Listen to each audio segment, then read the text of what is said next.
बंदी छोड़ सतगुरु रामपाल जी परमेश्वर जी की जय हो।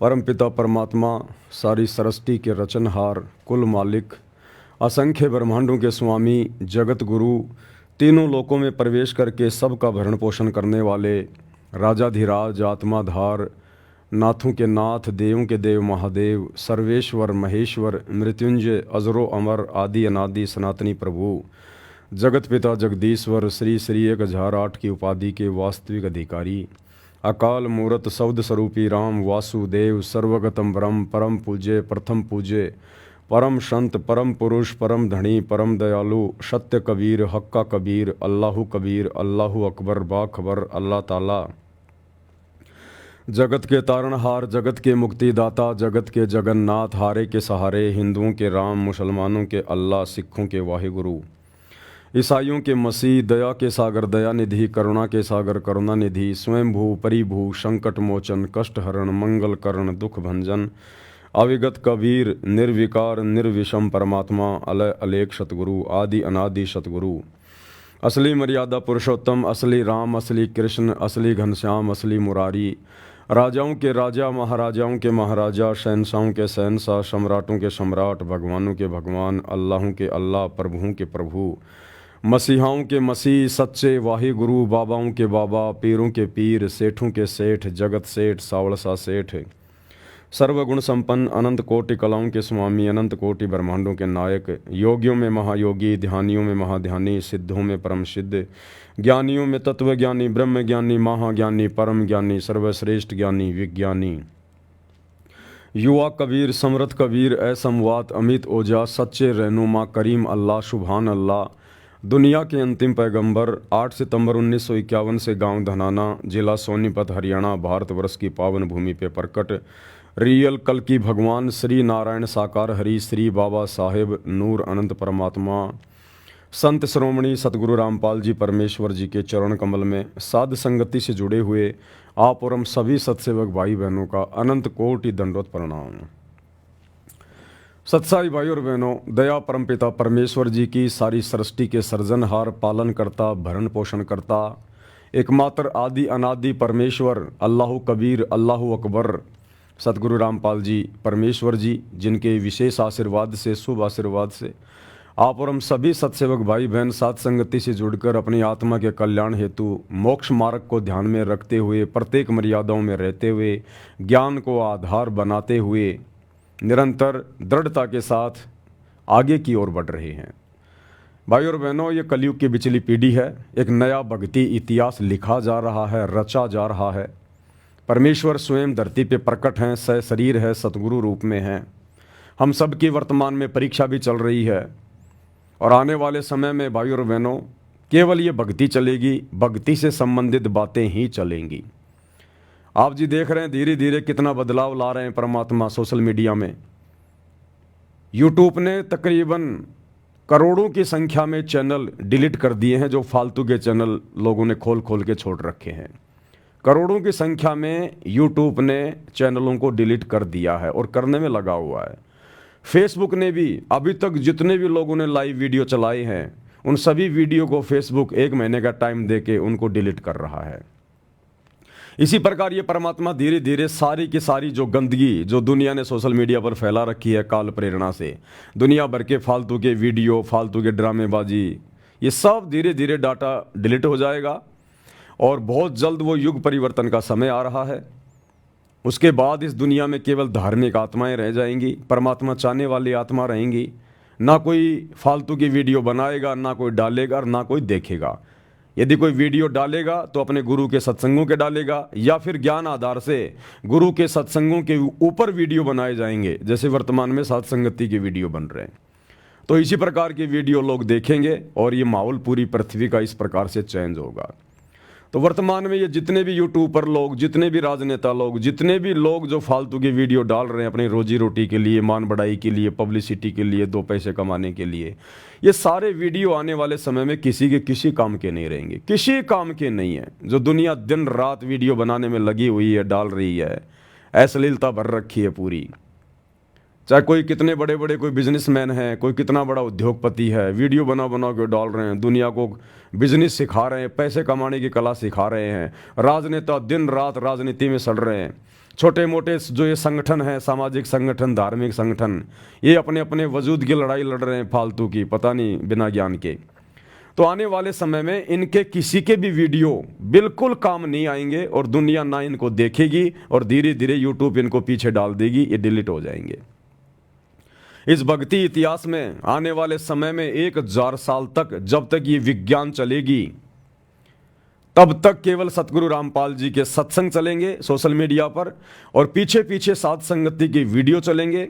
आज ये बातें भले आपको मजाक लगें, लेकिन आने वाले समय में सोशल मीडिया पर केवल सतगुरु रामपाल जी के सत्संग और इस सतगुरु के छोटे से सेवक इस कुत्ते पवन दास के माध्यम से गुरु महिमा के जो वीडियो बनाए जा रहे हैं, या अन्य भगत भाई बहन जो वीडियो बना रहे हैं, या आने वाले समय में जो बनाएंगे, केवल वही वीडियो चलेंगे भक्ति से संबंधित है।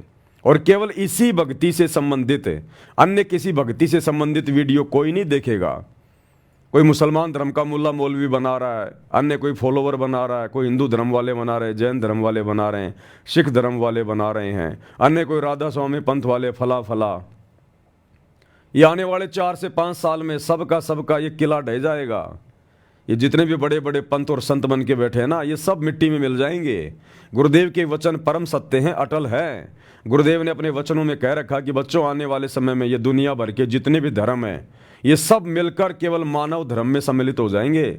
जो सतगुरु रामपाल जी भगवान का धर्म है, मानव धर्म, एक ही धर्म है, दुनिया का एक ही रहेगा। पहले भी यही था। और ये जितने भी संत और महंत हैं, चाहे कितने बड़े बड़े आज उनके आश्रम हैं, उनके डेरे हैं, करोड़ों की संख्या में उनके फॉलोवर हैं, देश विदेश में उनकी ब्रांचें हैं, आने वाले समय में, और ज़्यादा समय नहीं बचा, मुट्ठी भर भी समय नहीं है, 4 से 5 साल तक का समय है। 2028 के बाद ये जितने भी दुनिया भर के संत पंथ और डेरे हैं, जो आज राजनेताओं के उपग्रह बने हुए हैं, अपने आश्रम चला रहे हैं, दुनिया में अपनी पब्लिसिटी किए हुए हैं, गुरुदेव ने कह दिया कि या तो ये संत जो है अपने इस मानव धर्म में आ जाएंगे, यानी सतगुरु रामपाल जी के चरणों में आ जाएंगे, और वो फालतू की संतगिरी छोड़कर, अपने कर्म फोड़ना छोड़कर सतगुरु रामपाल जी से दीक्षा लेकर भक्ति करेंगे। या फिर आने वाले समय में जब ये दुनिया जागेगी, लोगों को भक्ति और भगवान का पता चलेगा, तो इन नकली संतों को, इनको देश छोड़ छोड़ के कहीं बाहर विदेशों में अपना डेरा डालना पड़ेगा। ये हिंदुस्तान में रह नहीं पाएंगे, ये जड़ से समाप्त हो जाएंगे ये आने वाले 4 से 5 साल में। और 4 से 5 साल में 2028 के बाद कोई भी राजनीतिक पार्टी नहीं बचेगी, कोई भी राजनीतिक पार्टी। ये बीजेपी, ये कांग्रेस, ये जितने भी पार्टियां हैं, आम आदमी पार्टी, सपा, जो भी हैं, हजारों की संख्या में पार्टियां होंगी। आपको एक भी पार्टी का नामो निशान नहीं मिलेगा। इसलिए जो भाई बहन राजनीति में अपना भाग्य आजमाने की सोच रहे हैं, अपने बाप दादाओं की जमीन बेच के 2 नंबर के काम करके जो राजनीति में पैसा लगाने की सोच रहे हैं, भैया कोई काम धंधा देख लो छोटा मोटा, आपका और अपने परिवार का पेट पालने के लिए। ये आपकी बड़ी बड़ी राजनीतियां, बीजेपी कांग्रेस का भी नामो निशान जड़ से समाप्त। 2028 के बाद केवल एक ही पार्टी चलेगी, सतसाई पार्टी, सतगुरु रामपाल जी की पार्टी चलेगी, और कोई राजनीतिक पार्टी नहीं चलेगी। तो भैया छोटा मोटा कोई धंधा देख लो अपना। और ये जितने भी वकील भाई बंधु हैं, ये जज वगैरह हैं, ये भी अपना कोई काम धंधा देख लो भैया। 2028 के बाद कोई मुकदमा तुम्हारे हाथ में नहीं आने वाला है, कोई जजों की जरूरत नहीं पड़ेगी, कोई क्राइम कोई करेगा ही नहीं, अपराध कोई करेगा ही नहीं, सब डरेंगे भगवान से। तो वकील भाई भी अपना छोटा मोटा काम धंधा देख लो भैया। अब ये झूठ बोल के, 2 के 4 करके, झूठे सबूत पेश करके जो तुम दुनिया को ठग रहे हो, लूट रहे हो ना, ये धंधा तुम्हारा अब जाने वाला है याद से। तो भैया अपना नेक नीति ईमानदारी से कमाने का कोई जुगाड़ देख लो। आने वाले समय में केवल सतगुरु रामपाल जी परमेश्वर जी का ज्ञान, इनकी भक्ति और नेक नीति ईमानदारी से आदमी खाएगा, पिएगा, अपनी भक्ति करेगा और मोक्ष प्राप्त करेगा। ये दुनिया भर के फालतू के काम धंधे सब बंद हो जाएंगे।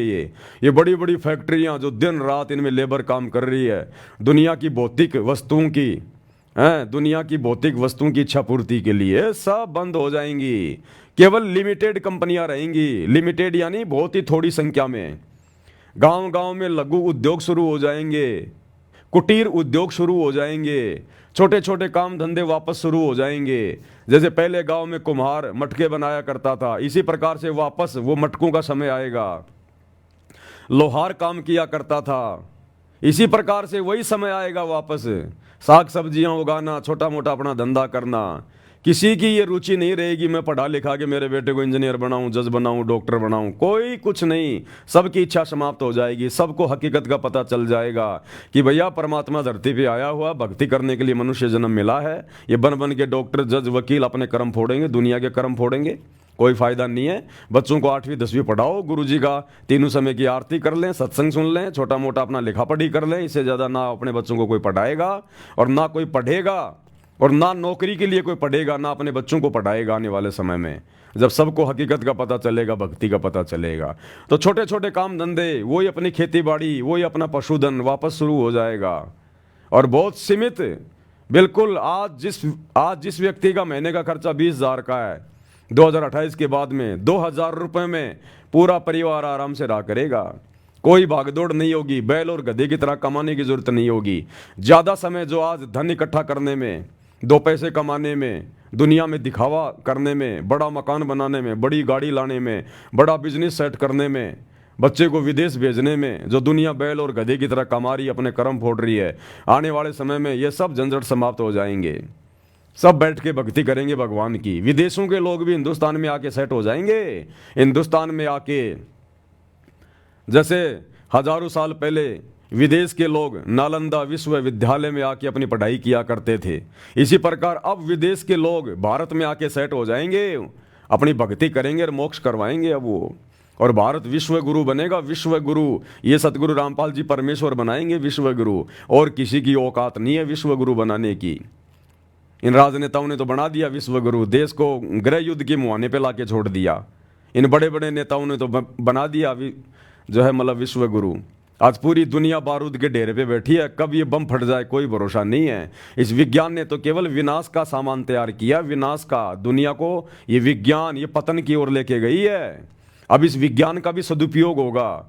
ये वैज्ञानिक उपकरण, ये TV, internet, mobile, radio, satellite, हवाई जहाज, ये परमात्मा ने भक्ति के लिए बनवाई थी, भक्ति में सहयोग के लिए। काल ने फिलहाल इसका दुरुपयोग कर लिया। अब ये सब समाप्त कर दी जाएगी एक बार। जितनी आवश्यक होगी उतनी विज्ञान रखी जाएगी, फालतू की नहीं रखी जाएगी। और ये गाड़ी घोड़े वगैरह, ये एरोप्लेन, ये सब परमात्मा के सत्संगों में आने जाने के लिए काम आएंगे। मोबाइल, इसमें परमात्मा के सत्संग सुनेंगे, भगत भाई बहनों से बात करेंगे, भगवान की चर्चा करेंगे, सत्संगों की जानकारी देंगे, एक दूसरे की शंका समाधान होगी। और ये टीवी वगैरह केवल गुरुदेव के सत्संग चलेंगे आने वाले समय में, बाकी सब बंद। ये नकली साधु संत महात्मा सबके प्रवचन बंद, स्टॉप, कोई सुनेगा ही नहीं। ऐसे लगेगा जैसे कोई गधा रंभा रहा है, कोई गधा। आज जिनके प्रवचन लोग बड़े ध्यान से सुन रहे हैं ना, जब सतगुरु रामपाल जी के प्रवचनों पर ध्यान देंगे, उसके बाद में नकली संतों के प्रवचन लोग सुनना बंद कर देंगे। ये जितने भी टीवी चैनल हैं जो आज सारा दिन राजनेताओं को अपने स्टूडियो में बैठा के मुर्गे की तरह उनकी डिबेट करवाते हैं, उनको लड़ाते हैं, उनको आपस में कोई किसी के मतलब की बातें नहीं, कुछ नहीं, आपस में लड़ना झगड़ना, तू मेरी वो करना, ये सब बंद हो जाएगा। इन टीवी चैनलों पर भी केवल परमात्मा की ज्ञान चर्चा हुआ करेगी लोगों को समझाने के लिए। और ये टीवी चैनल वाले, जहाँ सतगुरु रामपाल जी भगवान रहेंगे, उस आश्रम के बाहर में ये टीवी चैनल वाले अपनी गाड़ियाँ ले लेके खड़ा रहा करेंगे। गुरुजी हमें भी आपका सत्संग दे दो, गुरुजी हमें भी आपका सत्संग दे दो। अरे ठीक है, इसको पवन दास की वीडियो दे दो, वो मुसलमान नहीं समझे ज्ञान कुरान वाले। चल बेटा चला इसको, 1 महीने चला इसको। हाँ तू, अरे तेरे को वो जीने गिरा के दे दो, इसको जीने गिरा के दे दो, चला। ये होगा आने वाले समय में इस प्रकार से। अभी दुनिया को कुछ नहीं पता, क्योंकि आध्यात्मिक जीवन में क्या परिवर्तन होगा ये राजनेता नहीं जानते, राजनेता नहीं बता सकते। आने वाले समय में इस दुनिया में क्या होगा ये राजनेता नहीं जानते, राजनेता नहीं बता सकते, नकली साधु संत नहीं बता सकते।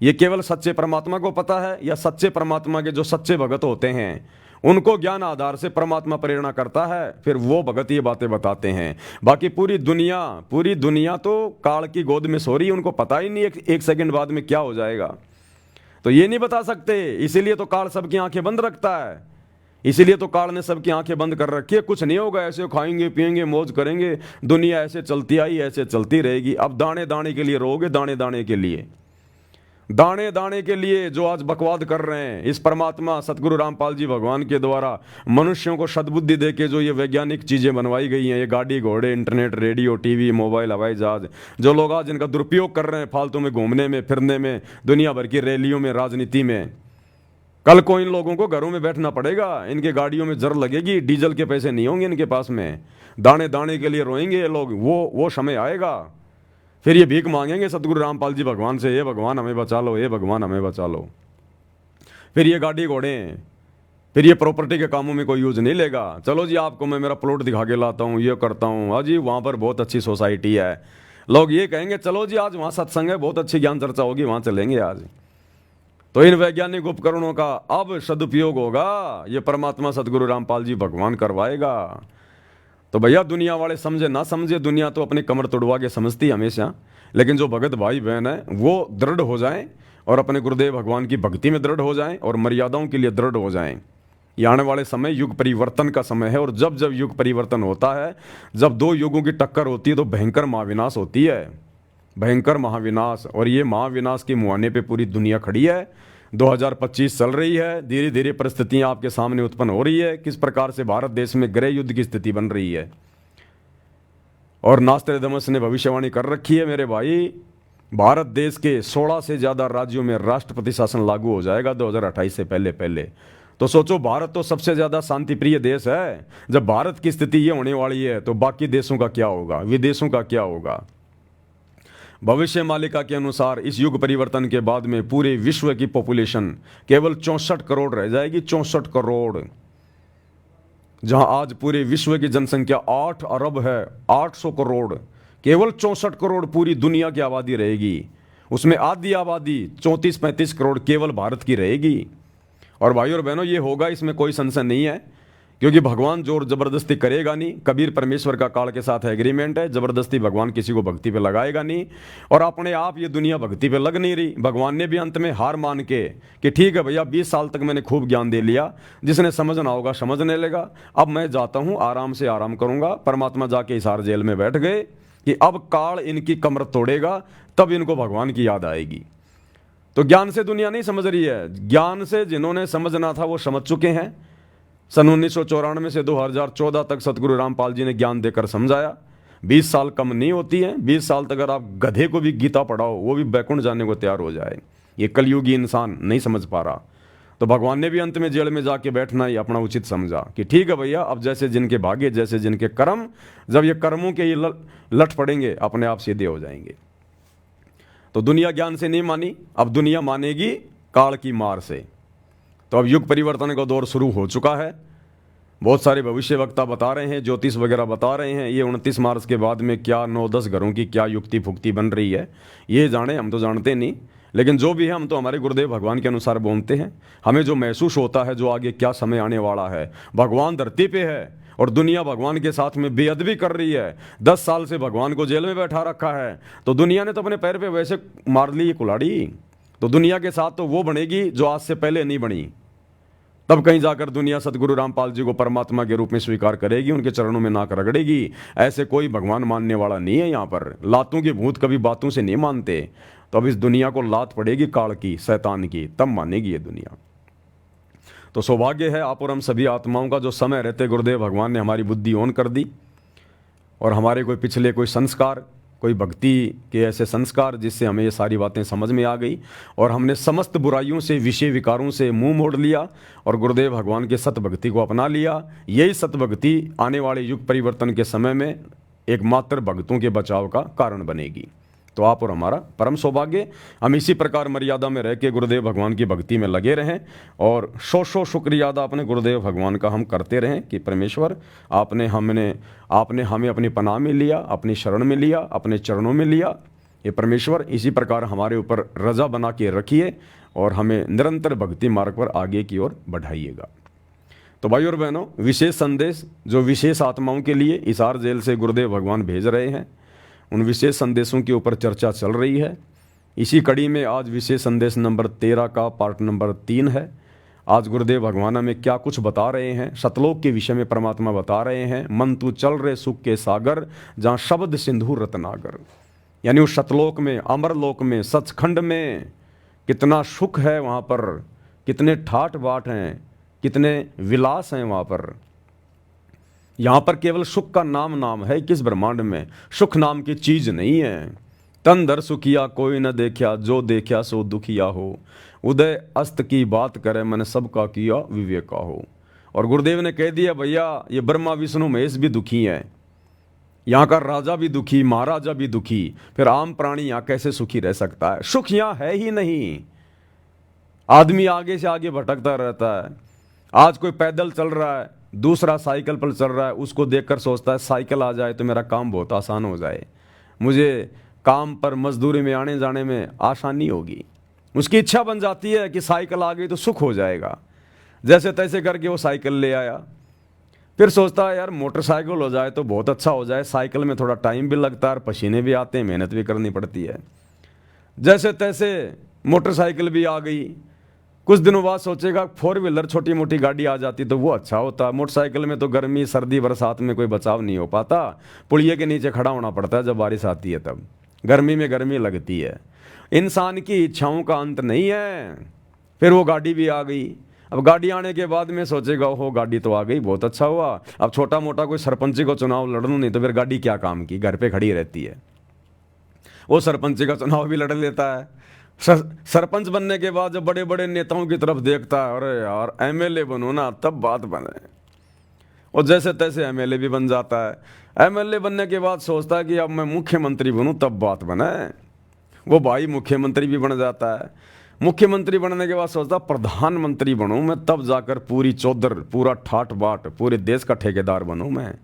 अब वो प्रधानमंत्री बनने की सोचते सोचते बेचारा मर जाता है। अब मरने के बाद फिर वो गधापति बनता है, गधापति। वो गधा बनेगा, फिर कुमार के नीचे आएगा, उसकी सारी मौज मस्ती वो कुमार उसके एक ही जीवन में समाप्त कर देगा। रोजाना 2.5 मन का बोरा रखेगा, कमर पे ईंटें रखेगा, जख्म होगा, ऊपर से मारेगा लठ, खाने को कुछ देगा नहीं। उस अफलातून की सारी अफलातूनी उस एक ही गधे के जीवन में निकाल देगा ये काल। तो परमात्मा कहते हैं एक हरि की भक्ति बिन राजा गधा होए, और माटी लदे कुमार की घास न डाला कोई। अब दुनिया इन बातों को जानती नहीं। दुनिया सोचती है पागल आदमी है, क्या बोल रहे हैं, कौन सी दुनिया से आए हुए हैं, क्योंकि दुनिया अध्यात्म से अपरिचित है। और आप और हमें परमात्मा ने, आप और हमारे को गुरुदेव भगवान ने, परमात्मा ने वो अध्यात्म की खीर छिक छिक के खिला दी परमात्मा ने। तो आप और हमें डकार आ रही हैं अब। तो भैया जो गुड़ खाएगा मीठे को वही तो अनुभव करेगा। तो ये दुनिया ने अभी अध्यात्म वाला गुड़ खाया नहीं है, ये दुनिया केवल तमाकू चाट रही है, तमाकू। अब तमाकू में कोई स्वाद भी नहीं होता और नशे में पड़ी हुई है। तो भैया अब परमात्मा धीरे धीरे धीरे धीरे इस दुनिया पे भी दया करेगा, अगर कोई दया करवाना चाहेगा तो, नहीं तो भैया कमर टूटेगी भयंकर तरीके से। आप युग परिवर्तन के दौर से गुजर रहे हैं, कोई सामान्य समय नहीं है ये। भगवान धरती पे आया हुआ है, परमात्मा धरती पे। भयंकर जनहानि होगी, तबाही मचेगी, कहीं सुनामी आ रही है, कहीं बाढ़ आ रहा है, कहीं भूकंप आ रहा है, कहीं अतिवृष्टि, कहीं अनावृष्टि, कहीं ओलावृष्टि, कहीं सूखा पड़ रहा, कहीं अकाल पड़ रहा, कहीं फलाना वायरस आ गया, कहीं महामारी आ गई, चलते चलते लोग मर रहे हैं। अभी देखना आने वाले समय में कहीं युद्ध हो गया, कहीं गृह युद्ध हो गया, कहीं मिलिट्री आ गई, कहीं क्या हो गया, कहीं गोले गिर रहे हैं, कहीं बम गिर रहे हैं। ये हर प्रकार से आपत्ति आएगी इस समय, क्योंकि ये कलयुग की बिचली पीढ़ी है। इंसान हर प्रकार से भक्तिहीन हो चुका है, बैटरी डिस्चार्ज हो चुकी है। और जब बैटरी डिस्चार्ज हो जाएगी उसके बाद केवल पाप कर्म बचते हैं, पाप कर्म, और पाप कर्मों के कारण हर प्रकार से आपत्तियां आएंगी। तो ये दुनिया तो पता नहीं आपत्तियों को सहन कर पाएगी नहीं कर पाएगी। और जिसने सहन कर लिया फिर दोबारा से भक्ति धन जोड़ने में बहुत टाइम लगेगा। आज आप और हम भगत भाई बहन, कोई 10 साल से जुड़ा है, कोई 8 साल से जुड़ा है, फिर भी धीरे धीरे हम लोग आपत्तियों से निकल रहे हैं। तो सोचो इस दुनिया को कितना टाइम लगेगा। अगर आपत्तियां किसी ने अगर झेल भी ली, अगर कोई बच भी गया और गुरु की शरण में आ गया, तो सोचो फिर भी उसको 8-10 साल लगेंगे कम से कम एक नॉर्मल स्थिति में आने में। और उस समय आप और हम भाई बहन इस प्रकार से होंगे जैसे आज आम व्यक्तियों के बीच में ये राजा महाराजा, मंत्री संतरी, मुख्यमंत्री, एमएलए, प्रधानमंत्री हैं। ऐसे दुनिया वालों के बीच में जो वर्तमान में भक्ति कर रहे हैं, सतगुरु रामपाल जी के भगत, इन भगतों की स्थिति आने वाले समय में इन दुनिया वालों के सामने ऐसी हो जाएगी। ये बड़े बड़े तुम्हारे बॉलीवुड के अभिनेता, ये क्रिकेटर, बड़े बड़े उद्योगपति, अगर ये बच गए तो वैसे इनके बचने की आसार नहीं है। ये जितने भी बड़े बड़े चेहरे जो आज दिखाई दे रहे हैं ना, जिन्होंने दुनिया की ऐसी तैसी कर दी, दुनिया को जिन्होंने बिगाड़ के रख दिया, अश्लीलता के रंग में रंग दिया जिन्होंने, इनके तो बहुत ज़्यादा माड़े भाग हैं। इनका बचना तो बहुत ज़्यादा मुश्किल है, क्योंकि बच भी गए तो भक्ति नहीं कर पाएंगे, इनके अंदर से वो मान बढ़ाई की बू नहीं निकलेगी। तो ये तो जाएंगे इस महाविनाश के जो है इसमें मतलब दौर में। तो आने वाले समय में फिर ये बाकी दुनिया क्या करेगी, अध्यात्म का किसी को पता नहीं। फिर ये आप और हमारे जैसे भगत भाई बहनों के सामने बैठेगी, भगत जी सत्साई, भगत जी शंका का समाधान कर दो, भगत जी ये छोटी सी समस्या आ गई, भगत जी क्या करें बताओ, मालिक के ज्ञान आधार से मर्यादा ना टूट जाए। जो आज अपने आप के अंदर बड़े बड़े राजा महाराजा बन के बैठे हैं ना, दुनिया के लोग जिनके दर्शन करने के लिए उनके घरों के आगे लाइन बना के जो खड़े रहते हैं, वो लोग कल को फ़ोन किया करेंगे आप और हमें, भगत जी सत्साई, भगत जी थोड़ी सी मजबूरी आ गई, एक छोटी सी शंका समाधान कर दो। तो कहने का मतलब भाई और बहनों, ये दुनिया की चक्काचौंध को देख के हमने विचलित नहीं होना है। ये दुनिया काल की गोद में बैठी हुई है, और काल की गोद में चाहे कोई बैठा हो, कितना बड़ा हो, वो कुछ नहीं है, केवल उसका भोजन है, कुछ नहीं। वो अगले जन्म में गधा कुत्ता सुअर बन के घूमेगा, वो जो आज अफलातून बन के घूम रहा पूरी देश दुनिया में आज, जिसका नाम है, जो भक्ति नहीं कर रहा सतगुरु रामपाल जी की। और आप और हम जो भक्ति कर रहे हैं, आने वाला समय आप और हमारा होगा, क्योंकि सतगुरु का वचन कभी निष्फल नहीं जाएगा, नहीं जा सकता। ये आप और हमारे ऊपर निर्भर करता है कि हम सतगुरु के वचन को किस प्रकार से लेते। गुरु ने अपने सत्संग में कह दिया है कि बच्चों, इस भक्ति पे तुम लगे रहना, चाहे सुखी रहो चाहे दुखी रहो, चाहे छोटी मोटी कोई समस्या आड़ास अड़ी रहे, तुम विश्वास मत तोड़ना, इस भक्ति में सतगुरु के चरणों में पड़े रहना, लगे रहना। ये दरबार छोड़ के मत जाना तुम, चाहे भक्ति थोड़ी हो जाए, कैसे भी हो, तुम ये दरबार छोड़ के मत जाना। द्वार धनी के पड़ा रहे, धक्के धनी के खाए, सो काल जग जोरी पर द्वार छोड़ना जाए। तो परमात्मा संभालेगा, पकड़ेगा, उसकी नजर है, वो देख रहा है। और गुरुदेव का वचन है बच्चों, आने वाले समय में तुम्हारे मकान अलग होंगे, तुम्हारी कोठियां अलग होंगी। हालांकि आप और हमारी कोई इच्छा नहीं रहेगी बड़ा मकान बनाने की, बड़ी कोठी बने जो है वो बनने की, बड़ा कोई काम धंधा खोलने की, लेकिन ये होगा। अगर किसान ने खेत में बीज बोया है गेहूं का, और यदि उसकी बढ़िया से रखवाली करी है, तो भैया पशुओं का चारा तो होगा ही होगा, और पहले होगा, पहले अनाज से पहले होगा। तो हमें मोक्ष तो मिलेगा, उस मोक्ष से पहले हमें इस गंदे लोक के सुख भी परमात्मा देगा, क्योंकि उस समय हमें ज्ञान हो जाएगा। फिर हम माया का दुरुपयोग नहीं कर सकते, हमें उसकी हानि का पता चल जाएगा कि कहाँ ये हमें डुबोएगी और कहाँ हमें ये उबारेगी। उसके बाद परमात्मा समझदार बच्चे को फिर अपने खजाने की चाबी देगा। तो गुरुदेव ने कह रखा बच्चों, आने वाले समय में गांव में, नगर में, जहां भी तुम रह रहे हो, तुम्हारे मकान, तुम्हारी कोठियां अलग होंगी, और दुनिया चर्चा करेगी कि ये हैं सतगुरु रामपाल जी के भगत। अगर हम भी अगर समय रहते इनके गुरु जी की शरण में आ जाते, आज हमारे भी ऐसे ठाट बाट होते। ये सतगुरु का वचन है, डूम बाट के गीत नहीं है। साधु बोले सहज स्वभाव, साधु का बोला मिथ्या ना जाए, और साध वचन पलटे नहीं चाहे पलट जाए ब्रह्मांड। लेकिन उस समय का इंतजार, और आप और हमने दृढ़ता, कहे कबीर सुनो भाई साधो मैं तो हूँ विश्वास में। बस हमने विश्वास नहीं तोड़ना अपने गुरु जी से, चाहे कुछ भी हो जाए, कुछ भी हो जाए, चाहे हमारे साथ चाहे कितना ही बुरा होता दिखाई दे, वो बुरा नहीं हो रहा, उस बुराई में भी हमारी अच्छाई है, वो हमें नहीं दिखाई दे रही है वर्तमान में। बस हमारा गुरु अंतर्यामी है, हम अपने गुरु जी के अधीन हैं, हम उपचाराधीन हैं। जैसे डॉक्टर के अंडर में जब मरीज आ जाता है तो मरीज को नहीं पता डॉक्टर क्या इंजेक्शन लगा रहा है, इसमें कौन सी दवा मिली हुई है, ये दवाई तुझे क्या फायदा देगी, मरीज को नहीं पता, और ना मरीज कुछ बोलता, क्योंकि मरीज को डॉक्टर पे विश्वास होता है। तो इसी प्रकार गुरुदेव भगवान का ट्रीटमेंट चल रहा आप और हमारे ऊपर, हम उनकी हॉस्पिटल में एडमिट हैं, इस भक्ति वाली हॉस्पिटल में। अब गुरु जी का ट्रीटमेंट चल रहा है, हमने केवल मर्यादा में रहना है, मरीज ने केवल जो परहेज होते हैं वो निभाने होते हैं, और टाइम पे जैसा डॉक्टर ने बता दिया वैसी गोली दवाई खानी होती है। तो हम भक्तों ने अपने गुरु जी के नियम निभाने हैं, और जैसी भक्ति साधना गुरुदेव ने बता दी मर्यादा में रह के हमने वो भक्ति करनी है। बाकी काम हमारे गुरु जी का है, इस आध्यात्मिक वैद्य का है। ये कौन सी दवा लगाएगा, कब सुख देगा, कब ये दुख देगा, कब ये हल्का सा कोई झटका देगा, ये इसकी अपनी मौज, इसके अपने कर्म। हमने अपनी मर्यादाओं का ध्यान रखना है बस। यदि हमें विश्वास हो गया कि ये डॉक्टर पक्का है, फिर देखना भाई और बहनों आने वाले समय में फिर कैसे स्वस्थ नहीं होगा। जब मरीज डॉक्टर की दवा टाइम पे खाएगा, परहेज निभाएगा, तो मरीज भला फिर स्वस्थ कैसे नहीं होगा। तो इसी प्रकार जब हम गुरु जी की मर्यादा निभाएंगे और हमारे को पक्का विश्वास है कि इनके अलावा दूसरा कोई आध्यात्मिक वैद्य नहीं, कोई डॉक्टर नहीं, कोई संत नहीं, और उनके द्वारा बताई गई भक्ति की खुराक, तीनों समय की आरती, पांचों यज्ञ, सत्संग सुनना, सुमरण करना, नेक नीति मर्यादा में रहना, तो फिर कैसे नहीं होंगे हम सुखी। अरे जिसका ये लोक सुखी नहीं, उसका परलोक कभी सुखी नहीं हो सकता। तो भगवान जिन भक्तों का मोक्ष करेगा, जिनको सचखंड में भेजेगा, उनको पृथ्वी का भी सुख देगा परमात्मा, यहां का सुख भी देगा मालिक। ये ना सोचना कि आज हम गरीब हैं, निर्धन हैं, हमारे पास ना जमीन है, ना मकान है, ना कोई काम धंधा है, बड़ी मुश्किल से हम गुरु जी के शरण में आके अपना गुजारा कर रहे हैं। ये ना सोचना, ये परमात्मा है, अनंत रास्ते हैं इसके पास में, अनंत रास्ते। क्या सेऊ सम्मन ने कभी सोचा था कि हम कभी जिंदगी में सेठ बन जाएंगे? जो बेचारे सुबह कमाते थे, शाम को खाया करते थे, इतना गरीब परिवार, अपने बेटे की गर्दन तक उसको काटनी पड़ गई थी भगवान को भोजन करवाने के लिए, घर में आटा भी नहीं।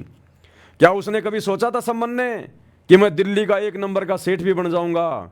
सपने में भी नहीं सोच सकता बेचारा, लेकिन भगवान ने बना दिया। क्या तैमूर लंग कभी सोच सकता था, जो भेड़ बकरियां चराया करता था, घर में आटा भी नहीं होता था, कि मैं राजा बन जाऊंगा और मेरे 7 पीढ़ी राज करेगी? लेकिन भगवान ने बना दिया। तो परमात्मा क्या नहीं कर सकता? वही तो परमात्मा है धरती पर आज हमारे गुरुदेव भगवान के रूप में। सतगुरु जो चावे सो करी ही, भरम पड़ो मत कोई, सेव धड़ पर शीश चढ़ाया पाछा करी रसोई। और मोला जल से थल करे, थल से जल कर देत, और साहिब तेरी साई भी श्याम कहूं के सवेत। तो परमात्मा कुछ भी कर सकता है, ये पल में राई से पहाड़ कर दे और पहाड़ से राई कर दे। ये वो समर्थ है, वो धनी है हम जिसकी शरण में आज। हम जगत सेठ की शरण में हैं, सावड़सा सेठ की शरण में। ये दुनिया जिस सावड़सा सेठ के मंदिर बना बना के श्री कृष्ण जी के नाम से पूज रही है ना, वो सावड़सा सेठ जिसने द्वारिका में जाके नरसिंह की हुंडी कैस की थी, वो सावड़सा सेठ ये सतगुरु रामपाल जी भगवान है, ये कबीर भगवान है। तो दुनिया को अभी पहचान नहीं है, आप और हमें पहचान हो गई। तो फायदा कौन उठाएगा? जो पहले स्कूल में जाएगा। अरे जो बच्चा पहले पढ़ाई पढ़ के सर्टिफिकेट लेके नौकरी लगेगा, वो ही तो सुख भोगेगा। बाकी तो उस समय सुख भोगेंगे जब उसी प्रोसीजर को पार करके नौकरी लगेंगे। तो दुनिया तो बहुत लेट आएगी इनकी शरण में, और आप और हम इनकी शरण में हैं, आप और हम ये पढ़ाई पढ़ रहे हैं। तो सबसे पहले नौकरी कौन लगेगा? सबसे पहले सुखी कौन होगा? मोक्ष किसका होगा? आप और हमारा होगा। और दूसरी बात भाई और बहनों, देखो ये अध्यात्म है, हमने कुछ चीज़ों का बहुत विशेष तौर पर ध्यान रखना है। एक छोटी सी ऑडियो जो मैंने आज ग्रुपों में डाली हुई है, जूली बहन की जो आई थी, हम लोगों ने ज्ञान को प्रथम रूप से आधार बना के चलना पड़ेगा इस भक्ति मार्ग पर, तब हमारी बात बनेगी, नहीं तो नहीं बन पाएगी। आने वाले समय में क्या होगा भाई और बहनों, कोई भी भाई बहन ये ना सोचे कि भाई मेरी जो उम्र है, मेरी उम्र अभी 30 साल की है, मेरी उम्र अभी 35 साल की है, और मैं तो बड़ा होऊंगा, अभी टाइम लगेगा, बूढ़ा होऊंगा, उसके बाद मेरी भक्ति सफल होगी। आने वाले समय में, क्योंकि समय थोड़ा है परमात्मा के पास में, जितनी आत्माओं को गुरुदेव भगवान निकालेंगे अपने शरीर में रहते सहते, यानी इस तेज पुंज के शरीर में जो हमें दिखाई दे रहा है इनका, इस शरीर में धरती पर संत रूप में रहते रहते परमात्मा जितनी आत्माओं को निकाल पाएंगे निकाल देंगे। तो सभी भाई बहनों की प्रबल इच्छा होनी चाहिए हमारी।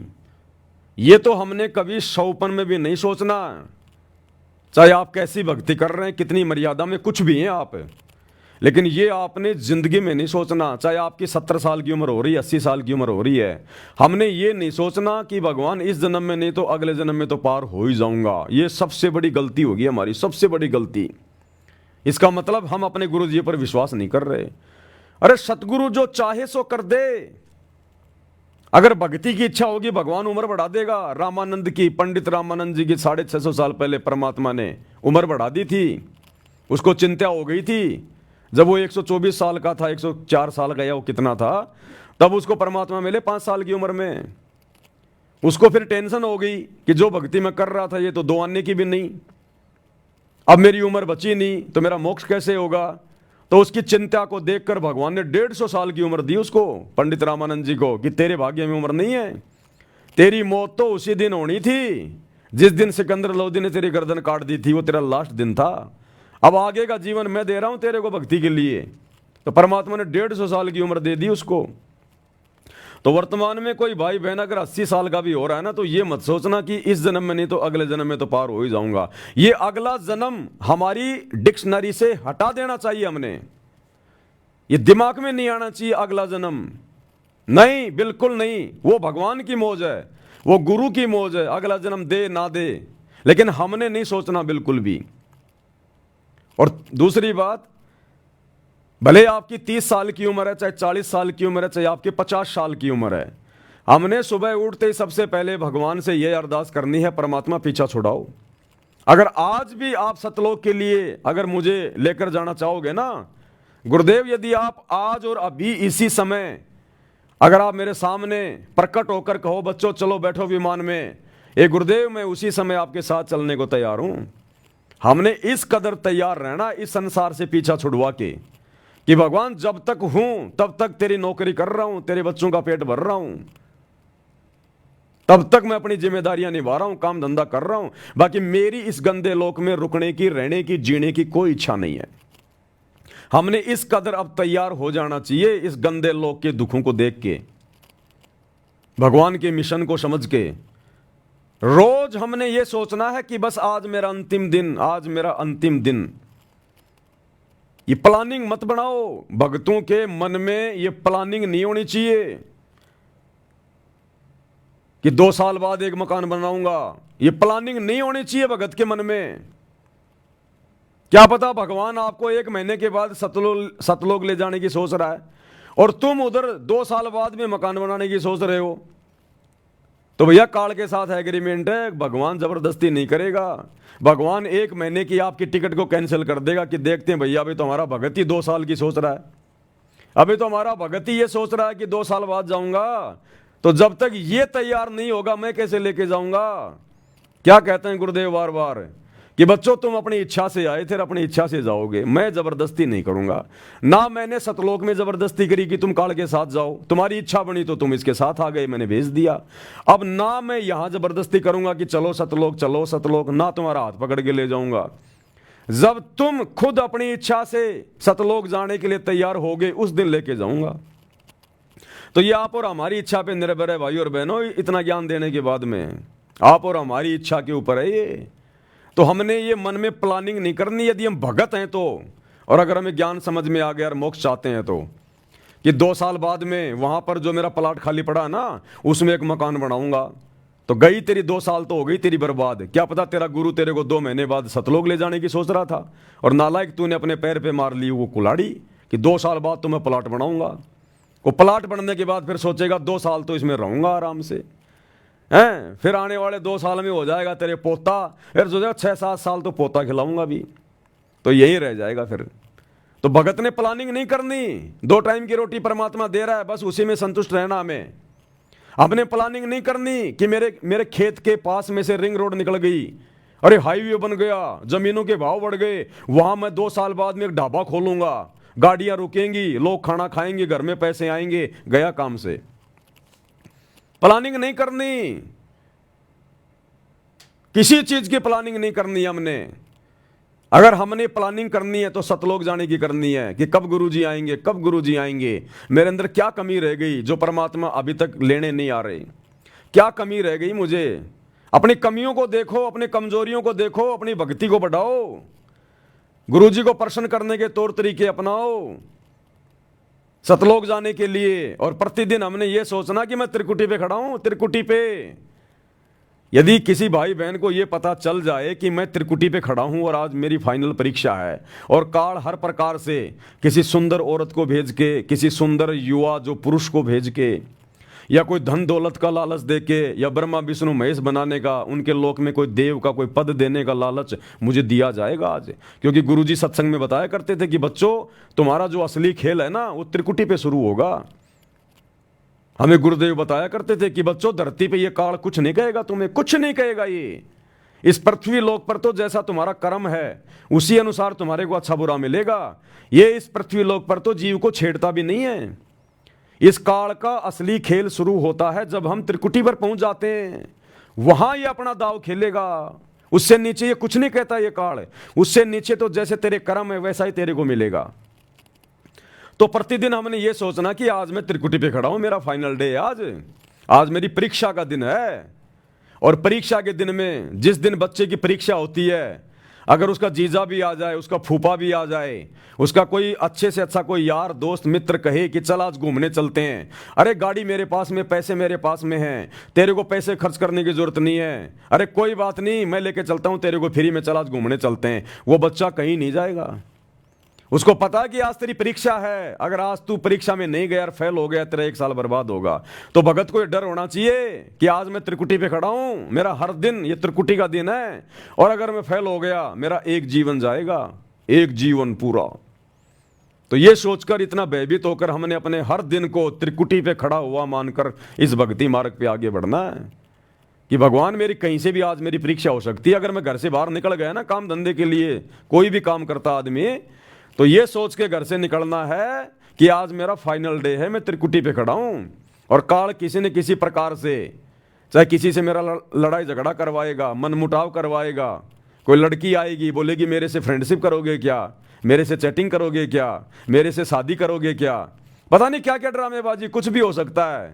ये नित्य नियम हमारे को इसीलिए तो पढ़ाया जाता है रोजाना घर से बाहर निकलने से पहले, कि तुम्हारे साथ में कोई लड़ने झगड़ने को भी तैयार होगा काल प्रेरणा से।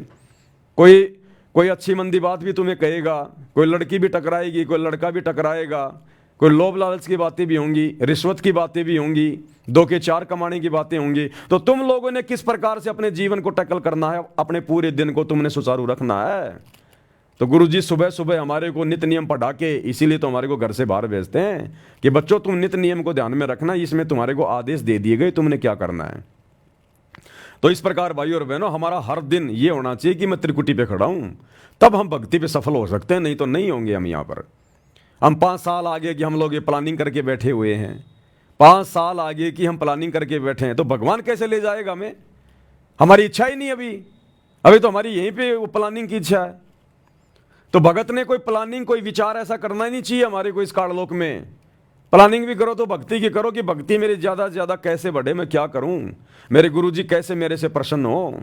केवल इस बात की प्लानिंग, सतलोक जाने की प्लानिंग, तब जाकर हमारा मामला सुलझेगा, नहीं तो नहीं सुलझेगा भाई और बहनों, बिल्कुल नहीं सुलझेगा।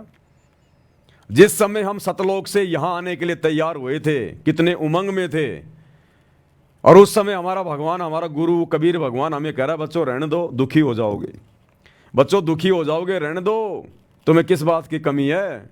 हम डांटे नहीं, डट रहे थे। हमारा बाकी का जो परिवार था, हमारे माता पिता, भाई बंधु, हमारी पत्नी, वो भी हमारे को रोक रही थी कि मत जाओ मत जाओ, लेकिन हमने किसी की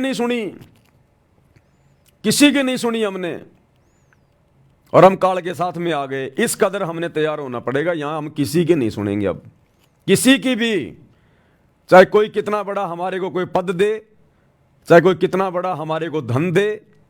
और ये आएंगे, हमारे सामने परिस्थितियां पैदा होंगी, ये आप देख लेना। अभी तक हमारा भक्ति धन इतना नहीं बढ़ा, लेकिन जब भक्ति धन बढ़ेगा तो फिर चोरों की नजर पड़ेगी, इस काल की नजर पड़ेगी। फिर कंगाल के घर में कोई चोरी नहीं करता। आपने चाय की थड़ी में चोरी होते नहीं सुना होगा कभी। हाँ, बैंकों में लूट पड़ गई, बैंक में लूटमार हो गई, आपने खूब सुना होगा। क्योंकि चाय की दुकान में क्या मिलेगा, पाव भर चाय मिलेगी, 1 किलो चीनी मिलेगी, अदरक की 2-4 वो गठियां मिल जाएंगी, तो उसको कोई नहीं छेड़ता। जहां धन होता है वहां पे लूट होती है। तो अब आप और हमारा भक्ति धन बढ़ेगा आने वाले समय में, जितना हम मर्यादाओं में रहेंगे। उसके बाद इस काल चोर की नजर पड़ेगी कि ये आत्मा सतलोक जाने के लिए तैयार हो रही है, भाई इसके पास भक्ति धन जमा हो रहा है। फिर आएंगे आपके सामने सारे ऑफर। आज आप और हमारी शकल देख के जो लड़कियां हमारी तरफ देखती नहीं, आपको एक एग्जाम्पल दे रहा हूं, जो लड़कियां भाई बहनों की तरफ देखती नहीं है, जो लड़के बहनों की तरफ नहीं देखते उनकी शकल सूरत को देख के, आने वाले समय में जब भक्ति धन बढ़ेगा, ये काल लोगों में प्रेरणा करेगा।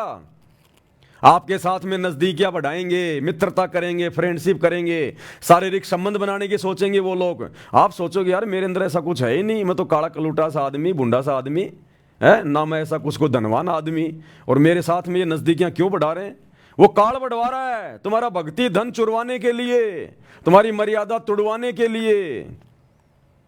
ध्यान रखना, तुम्हारा रिश्तेदार आएगा और कहेगा जी जी कोई बात नहीं जी, मेरे पास में पैसे हैं, मैंने जमीन बेची है, चलो ऐसा करते हैं अपन पार्टनरशिप में मिलकर छोटा सा काम धंधा कर लेते हैं, अजी छोटा सा एक होटल खोल लेते हैं, आप तो संभाल लेना, पैसे मैं लगा दूंगा, कोई दिक्कत नहीं, मत फंस जाना। आपको फ्री के ऑफर आएंगे, आपको फ्री के ऑफर आएंगे। आप जिस कंपनी में काम कर रहे हैं, जिस ऑफिस में आप काम कर रहे हैं, आज आपकी कोई वैल्यू नहीं है। 5 साल बाद आपका बॉस कहेगा अरे अरे फलाने फलाने जी, मैं आपको सुपरवाइजर बना रहा हूं, आपने पूरा ऑफिस संभालना है, आपकी सैलरी भी मैंने 10,000 रुपये बढ़ा दी। मत फंस जाना, भैया मैं तो चपड़ासी वाले काम में ठीक हूं, कम से कम अपनी भक्ति तो कर रहा हूं मैं। अरे भैया मैं तो सिक्योरिटी गार्ड ही ठीक हूं, आते जाते समय गेट खोल देता हूं, बाकी माला लेके भक्ति कर रहा हूं। तू मुझे सुपरवाइजर बनाएगा, 24 घंटे 50 आदमियों पे मेरे को नजर रखनी पड़ेगी, भक्ति क्या मैं खाक करूंगा? वो काल आपको फंसाएगा, आपका प्रमोशन करवाएगा, आपको सुपरवाइजर बनाएगा, आपको मैनेजर बनवाएगा। और जिसको ज्ञान नहीं होगा वो तो सोचेगा हो मैं मैनेजर बन गया, मैनेजर बन गया। तेरे को बनाया जा रहा है नालायक, तेरा समय बर्बाद करवाने के लिए। जो टुकड़े मिल रहे हैं ना छोटी मोटी नौकरी काम धंधे में, अपना कर ले, अपना टाइम पास कर। तो भाई और बहनों, आज जो दुनिया हमारी तरफ देखती भी नहीं है, कल को ये दुनिया नजर गाड़ के रखेगी, लेकिन हमने सावधान रहना, उस समय ज्ञान को आधार बना के रखना है, अपने मान बढ़ाई में उलझना ही नहीं है। हमने असंख्यों बार ये सारी चीजें करके देख ली हैं। परमात्मा ने कह दिया बेटा तेरा कोई पहला जन्म थोड़ी है, कोटि जन्म तू राजा की ना मिटी न मन की आशा, भिक्षुक होकर दर दर घूमिया मिला ना निर्गुण राशा। अरे नादान प्राणी, जो आज तू रोड पे खड़ा होके तू ये जो मेहनत मजदूरी कर रहा है ना और अपनी भक्ति कर रहा है, तो ये ना सोच कि हर जन्म में तू ऐसा ही था, या आज तू इतना गरीब है तो तू ऐसा ही था। ना ना ना ना, करोड़ों बार तू राजा रह चुका, चक्रवर्ती राजा, करोड़ों बार। ये तो तेरे को भक्ति करवाने के लिए तेरे गुरु भगवान ने तेरे को इस गरीबी वाली स्थिति में रखा है। आज अगर तू छोटा मोटा कोई सरपंच होता ना, तो आज तू भगवान के नजदीक भी नहीं आता। तो ये तो शुक्र मना गुरुदेव भगवान का, और ये बात हकीकत है भाई और बहनों, ध्यान रखना। ये पृथ्वी पाप और पुण्य के हिसाब से चलता है, पूरा 21 ब्रह्मांड पाप और पुण्य के हिसाब से। ये कोई राजनीति के हिसाब से नहीं चलता, ये किसी जैक और चेक के हिसाब से नहीं चलता। पाप और पुण्य पे टिका हुआ सारा सिस्टम, ये पाप और पुण्य के ऊपर। तो पुण्य तो आप और हमारे ऊपर है ही, यहां के राजा से ज्यादा पुण्य आप और हमारे पास में है। और इसकी सबसे बड़ी पहचान यह है कि हमें सतगुरु ने अपनी शरण में ले लिया। गुरुदेव कहते हैं लख भर सूरा जूझ ही लख भर सावंत दे, और लख भर यति जहान में तब सतगुरु शरण आले। गोरख से ज्ञानी गने सुखदेव जति जहान, और सीता सी बहु बारिया संत दूर स्थान। तो गुरुदेव कहते हैं लख भर सूरा जूझ ही, जो आत्मा लाखों बार सूरवीर के जन्म प्राप्त करती है। सूरवीर वो योद्धा होते हैं जो युद्ध के मैदान में गर्दन कटवाना मंजूर, लेकिन पीठ नहीं दिखाते। टुकड़े टुकड़े होके वो कट जाएगा लेकिन पीठ नहीं दिखाएगा, उसको कहते हैं सूरवीर। तो गुरुदेव कहते हैं जब एक आत्मा लाखों जन्म ऐसे सूरवीर के भोग लेती है, लख भर सूरा जूझ ही लख भर सावंत दे, लाखों बार आपको सावंत दे प्राप्त हो चुकी है। सावंत दे गुरुदेव ने बताया वो आदमी होता है जिसके दोनों हाथ या एक हाथ अपने घुटने के नीचे से होता है, पैर के घुटने से भी जिसका एक हाथ या फिर दोनों हाथ इतने लंबे होते हैं, वो बहुत ही ज्यादा भक्ति धन से परिपूर्ण आत्मा होती है, आधीन होती है, उसको कहते हैं सावंत दे। वो पुनकर्मी आत्मा होती है। त्रेता में श्री रामचंद्र जी सावंत दे थे, ये दुनिया वालों को नहीं पता, ये गुरुदेव भगवान ने बताया। तो गुरुदेव कह रहे करोड़ों बार लाखों बार तुम्हारे सावंत दे वाले जीवन भी हो चुके हैं। तो लख भर सूरा जूझ ही लख भर सावंत दे, और लख भर यति जहान में, लाखों बार हमने हनुमान जैसे जन्म भोगे। दूसरी औरत में हमने कभी कुदृष्टि भी नहीं डाली, ब्रह्मचारी जीवन जिया हमने। तो गुरुदेव कहते हैं जब एक आत्मा इतने इस प्रकार के लाखों और करोड़ों जीवन भोग लेती है, इतना भक्ति धन उसके पास होता है, इतने पुण्य होते हैं, तब सतगुरु शरणा ले। तब सतगुरु, ये कबीर भगवान सतगुरु रामपाल जी ऐसी आत्मा को कलयुग की बिचली पीढ़ी में अपनी शरण में लेता है। तो ये देश के राजा महाराजा, अमेरिका का राजा महाराजा, ब्रह्मा विष्णु महेश, भक्ति धन के मामले में, पुण्य के मामले में आप और हमारे एक बाल के बराबर भी नहीं है, बाल के बराबर भी। तो असल में ये दुनिया का राज आप और हमारे भाग्य में था। भाई और बहनों, ये सत्य मान लेना, ये दुनिया का राज, ये मंत्री पद, प्रधानमंत्री पद, ये बड़े बड़े ये बिजनेसमैन के पद, ये बड़ी बड़ी नौकरियां, बड़े बड़े ये अधिकारी के पद, असल में आप और हम भगत भाई बहनों के भाग्य में था ये। क्योंकि भक्ति धन तो आप और हमारे पास में है ना, क्योंकि सतगुरु की शरण में तो हम आए ना। तो सतगुरु की शरण में कौन आएगा? लख भर सूरा जूझ ही लख भर सावंत दे, और लख भर यति जहान में तब सतगुरु शरणा ले। तो हम थे वर्तमान में इस दुनिया में सुख भोगने के अधिकारी, काल का झूठा सुख भोगने के अधिकारी।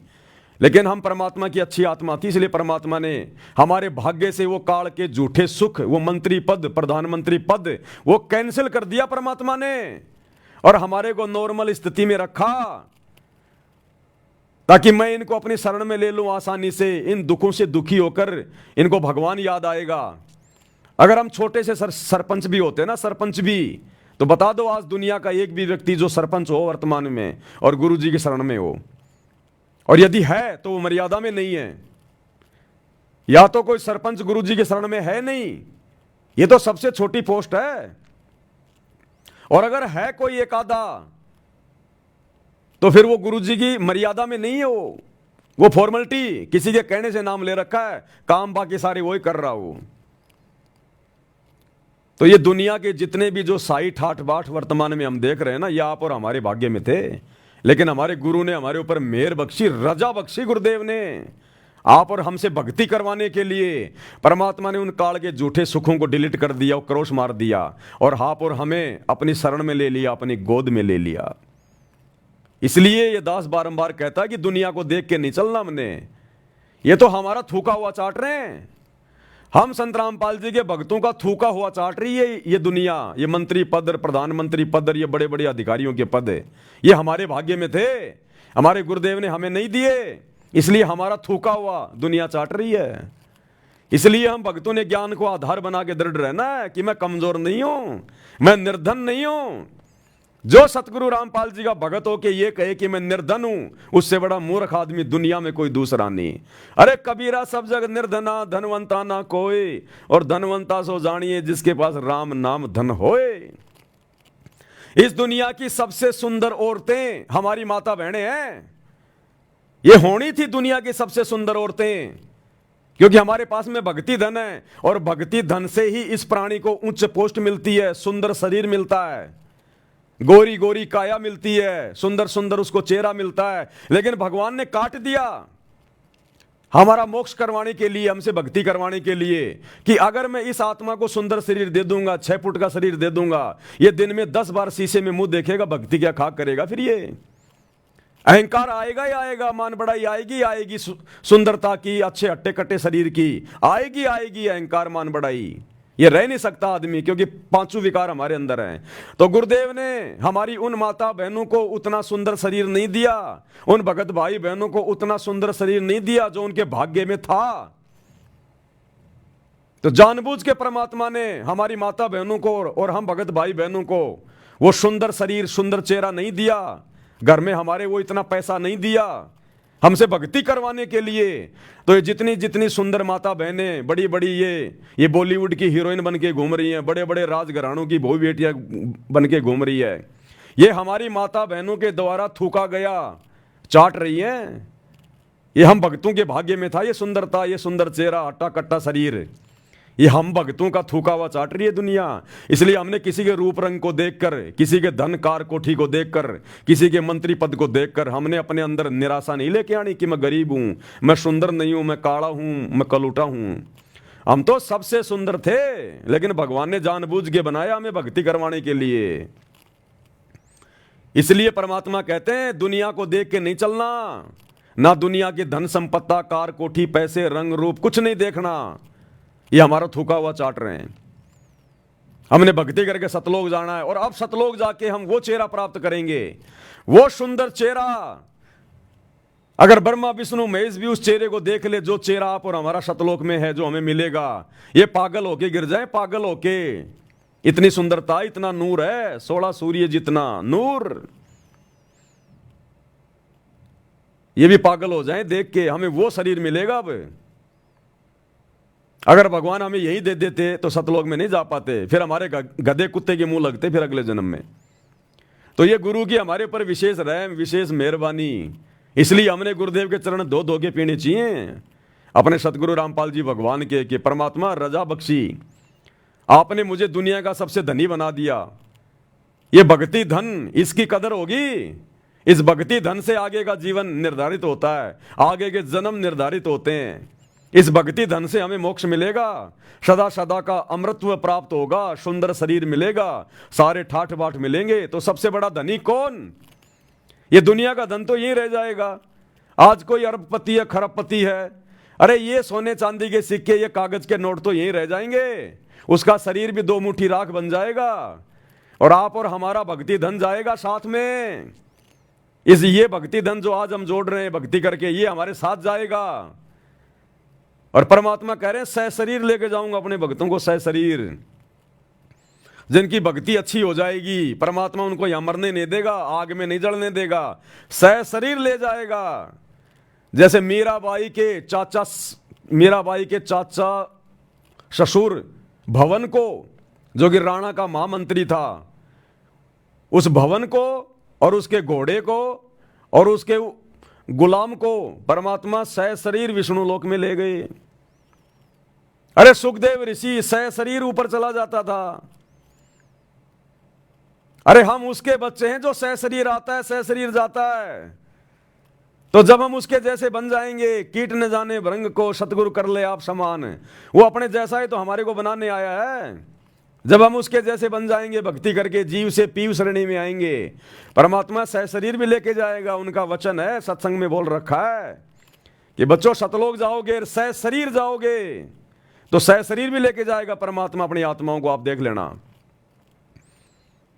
तो हम फिर क्या देखें हम इस दुनिया को, क्या देखें हम इस दुनिया को? एक गाना था पहले, अब ध्यान में नहीं आ रहा, कि दुनिया के वो अपनी प्रेमिका से कहता कि देख के तेरे रंग को, रूप के नजारे को, अब बाकी नजारे में क्या देखूं। यानी मैं दुनिया के नजारे क्या देखूं, तू इतनी सुंदर है, इतनी प्यारी है, तू मेरे दिल में बस गई, समा गई, अब मैं दुनिया की तरफ क्या देखूं, बाकी नजारे में क्या देखूं। तो भैया इसी प्रकार हमें सुंदर परमात्मा मिल गया, समर्थ सतगुरु मिल गया, भक्ति धन मिल गया, भक्ति विधि मिल गई, सतलोक जाने का रास्ता मिल गया। अब ये गंदी दुनिया के गंदे नजारे, राजपाट, ये हम क्या देखेंगे? हम इंद्रदा राज कागदा विष्टा ना भोगा इंद्राणी नु। तो फिर यहां के राजपाट क्या है? फिर कव्य की बीट से भी गिरे हुए। इसलिए हमने हर प्रकार से अपनी आस्था को हटा के, दुनियादारी से अपनी मोह ममता को हटा के, लोग खा रहे हैं, पी रहे हैं, मंत्री प्रधानमंत्री राजा बन रहे हैं, कार कोठियां खरीद रहे हैं, वो अपने भाग्य का खरीद रहे हैं। उन्होंने किसी जन्म में इसी सतगुरु की भक्ति की थी, लेकिन वो गधे रह गए, पार नहीं हो पाए। आज अपना भक्ति धन वो बर्बाद कर रहे हैं। तो ऐसे ऐसे जन्म आप और हम ना जाने कितने भोग चुके हैं, कितने जन्म हमने बर्बाद कर लिए। इसलिए भगवान ने आप और हमारे ऊपर ये दया बख्शी है। इतना ज्ञान इसलिए तो देता भगवान आके कलयुग की पिछली पीढ़ी में, हमारी आत्मा को ऊपर उठाने के लिए, जगाने के लिए, कि मत देखो दुनिया को। इसलिए तो गुरु जी कहते हैं यो गुरु ज्ञान विज्ञान वाणी, और जीवित ही जग में मरो, कि जीवित मर जाओ। मरा हुआ आदमी दुनिया देख के नहीं जीता। चाहे दुनिया कितनी ऐसो आराम कर रही है, कोई गाड़ी निकाल रहा है, कोई कुछ भी कह रहा है, कोई इज्जत कर रहा है, बेइज्जती कर रहा है, मरा हुआ आदमी कुछ नहीं करता, नो रिएक्शन। तो हमने कोई रिएक्शन नहीं देना इस दुनिया को। आपका पड़ोसी चाहे बहुत बड़ा कोई अधिकारी बन गया, उसका बेटा, आपने ये सोचकर अपने बेटे को डांटना नहीं है, फटकारना नहीं है कि नालायक देख वो तेरे साथ, वो तेरे साथ था, वो तेरा साथी, देख आज वो अधिकारी बन गया और तू यहीं पड़ा हुआ है। नहीं, तेरे बेटे को जो पद मिल गया, भक्ति पद मिल गया, उसके बराबर तो ब्रह्मा विष्णु महेश का पद नहीं है। तो हमने अपने मन में कोई हीन भावना नहीं लेके आनी, कोई निराशा पैदा नहीं करनी। हमसे बड़ा सेठ इस धरती पे कोई नहीं, और हमारे बाप से बड़ा जगत सेठ कोई धरती पे नहीं। फिर हम किस बात की चिंता करें? कौन है फिर हमारे आगे? तो विचार करना भाई और बहनों आप इन सब बातों का। ये ज्ञान आधार की भक्ति है। हमने दुनिया की तरफ नहीं देखना बिल्कुल भी। दुनिया जो भी कुछ कर रही है, सतगुरु के शरण में आए बिना। ये तो गधा बनने की तैयारी कर रही है, गधा बनने की तैयारी, गधा बनने की तैयारी। आपको कोई आदमी ये कहे कि लो जी रसगुल्ले खाओ, और आपने हाथ में पकड़ लिया हाँ रसगुल्ले हैं तो खाने की चीजें, और जैसे आप खाने लगे उठा के, वो बोलो रुको रुको रुको, एक शर्त है। क्या? एक रसगुल्ला खाने के बाद में 20 डंडे भी खाने पड़ेंगे, ये नियम है। एक रसगुल्ला खाने के बाद में 20 जो है वो डंडे खाने पड़ेंगे जोर जोर से। आप खाओगे वो रसगुल्ला? अरे कौन होगा गधा जो वो रसगुल्ला खाएगा कि एक रसगुल्ला खाने के बाद में 20 जो है मतलब कि डंडे खाने पड़ेंगे? वो बोलेगा भैया ले जा तेरे रसगुल्ले। तो इस काल के जो झूठे सुख है ना, ये राजपाट वगैरह, धन दौलत वगैरह, ये तो मीठे रसगुल्ले हैं झूठे। आज तो खा लो, आज तो खा लो ये काल के ये रसगुल्ले, और कल को शरीर छूटने के बाद फिर लठ भी तो पड़ेंगे फिर कुम्हार के। 84 लाख योनियों में डालेगा, बैल बना के ऊंट बना के खेत में जुतवाएगा, फिर ये पीछे से हाड़ी मारेगा लठ, नाक में डालेगा रस्सा। आज अगर नाक का बाल भी अगर उखड़ जाता तो कितना दर्द होता है। नाक में छेद करके रस्सा डालेगा और यूं खींचेगा, फिर इधर चल इधर चल इधर चल इधर चल। तो ये काल के झूठे सुख ये हैं भैया। तो भगत तो खाना चाहेगा नहीं, भगत तो वो ही खाएगा जितना गुरुजी खिलाएंगे। और गुरुजी ने कह दिया बेटा साईं इतना दीजिए जिसमें कुटुंब समाए, और हम भी भूखे ना रहें, अतिथि ना भूखा जाए। और फिर हमें चिंता किस बात की? हम जगत सेठ के बच्चे भक्ति कर रहे हैं तो क्या भगवान खाना नहीं देगा? अरे जिस भगवान ने बिना हमसे पूछे, जिस सतगुरु रामपाल जी भगवान ने बिना हमसे पूछे, और हम तो जानते भी नहीं थे क्या मोक्ष है, क्या सतलोक है, क्या भक्ति है, क्या शास्त्र हैं, वेदों में क्या लिखा, कुछ जानते थे क्या? कुछ नहीं जानते थे। भगवान ने आके बताया, जनाया। तो जिस भगवान ने हमसे बिना पूछे हमारे को करने के लिए भजन दे दिया, भजन, तो क्या वो भगवान फिर हमारे को भोजन नहीं देगा? अरे जो भजन दे सकता है क्या भोजन नहीं देगा क्या? तो भगत ने भोजन की चिंता तो होनी नहीं चाहिए। जिसको भजन मिल गया फिर भोजन की चिंता नहीं होनी चाहिए। फिर तो भगवान कहते हैं चिंता तो एक ही होनी चाहिए, चिंता तो हरि नाम की और न चिंता दास। और जो कोई चिंता नाम बिना यानी भजन बिना सोए काल की फांस। इब्राहिम सुल्तान को जब वो जंगल में था ऊपर से थाड़ आता था, बना बनाया भोजन। ऋषभनाथ जब वो जंगल में चला गया राजपाट छोड़ के परमात्मा की प्रेरणा से भक्ति करने के लिए, ऊपर से थाड़ आता था सतलोक से। तो ये वही समर्थ परमात्मा, ये वही कबीर देव, ऋषभ देव के आइया कभी नामे करतार, ये वही कबीर देव सतगुरु रामपाल जी के रूप में हमें प्राप्त है, जो पूरी दुनिया को खिला रहा है, तीनों लोकों में प्रवेश करके सबका भरण पोषण कर रहा है। तो क्या हमें नहीं देगा क्या भगवान? कुछ भी दे देगा ये परमात्मा तो अपने बच्चों को। ये वो समर्थ है। परमात्मा कहते हैं सौपन में बैर लड़ाई कहे जय कोई कहिए राम, वाक्य पक्की पावड़ी मेरे तन को चाम।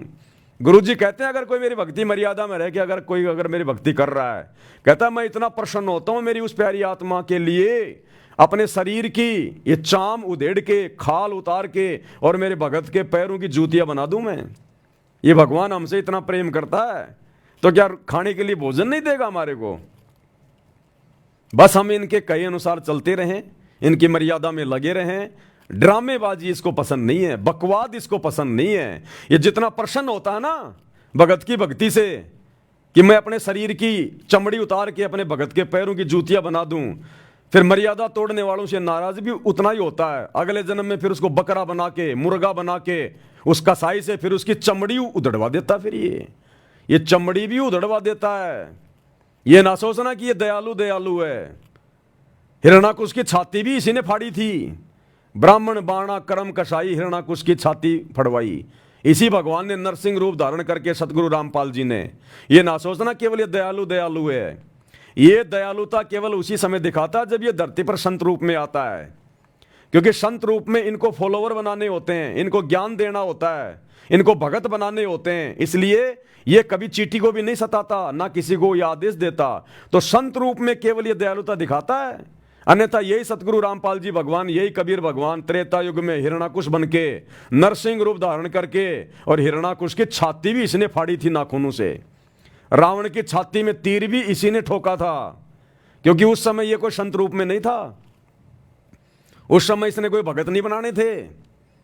आज इसने भगत बनाने, उदाहरण पेश करना कि साधु कैसे होते हैं, इसलिए आज इस चींटी को भी सताने का आदेश नहीं देता। तो भाई और बहनों, हमने समझना है, नहीं तो यही भगवान हमारी छाती फाड़ेगा। फिर गुरुदेव ने क्या बताया, ये रावण कौन था? अरे ब्रह्मा जी की भक्ति से हिरणाकुश कोई इतना बड़ा कोई वरदान ले लेगा क्या? नहीं, वो तो केवल एक बहाना।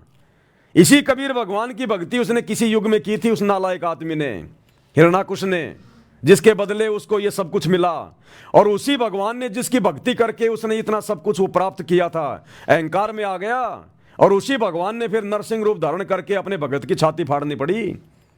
गुरुदेव ने क्या बताया, ये रावण कौन था? ये रावण भी किसी जन्म में इस कबीर भगवान की आत्मा थी, लेकिन रह गया। और अब देख लो, उसी भगवान ने आके छाती में तीर मारना पड़ रहा उसके। ये दयानंद सरस्वती कौन था? क्या बताया गुरुजी ने, ये भी कबीर भगवान की आत्मा थी, कोई जन्म में इसने जो है भक्ति की थी, और आज ये भगवान का दुश्मन बन के बैठ गया। आज भगवान ने अपने भगत की पोल पट्टी खोल के जो है मतलब की बतानी पड़ी। तो ये काल फिर आत्माओं को क्या करता है, क्या बताया गुरुदेव ने, इस कलयुग की पिछली पीढ़ी में जो जबरदस्त भक्ति जमा करने का समय है, सार नाम तक लेके जो पार नहीं हुआ, फिर वो काल के हत्थे चढ़ेगा। फिर काल उनमें से 12 आत्माओं को सेलेक्ट कर लेता है, जिनको क्या कहते हैं, अचिंत हंस।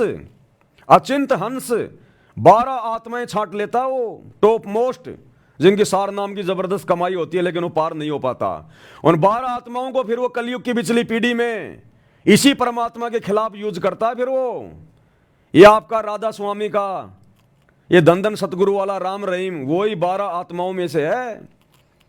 ये तुलसीदास जय गुरुदेव पंथ वाला, उसी 12 आत्माओं में से।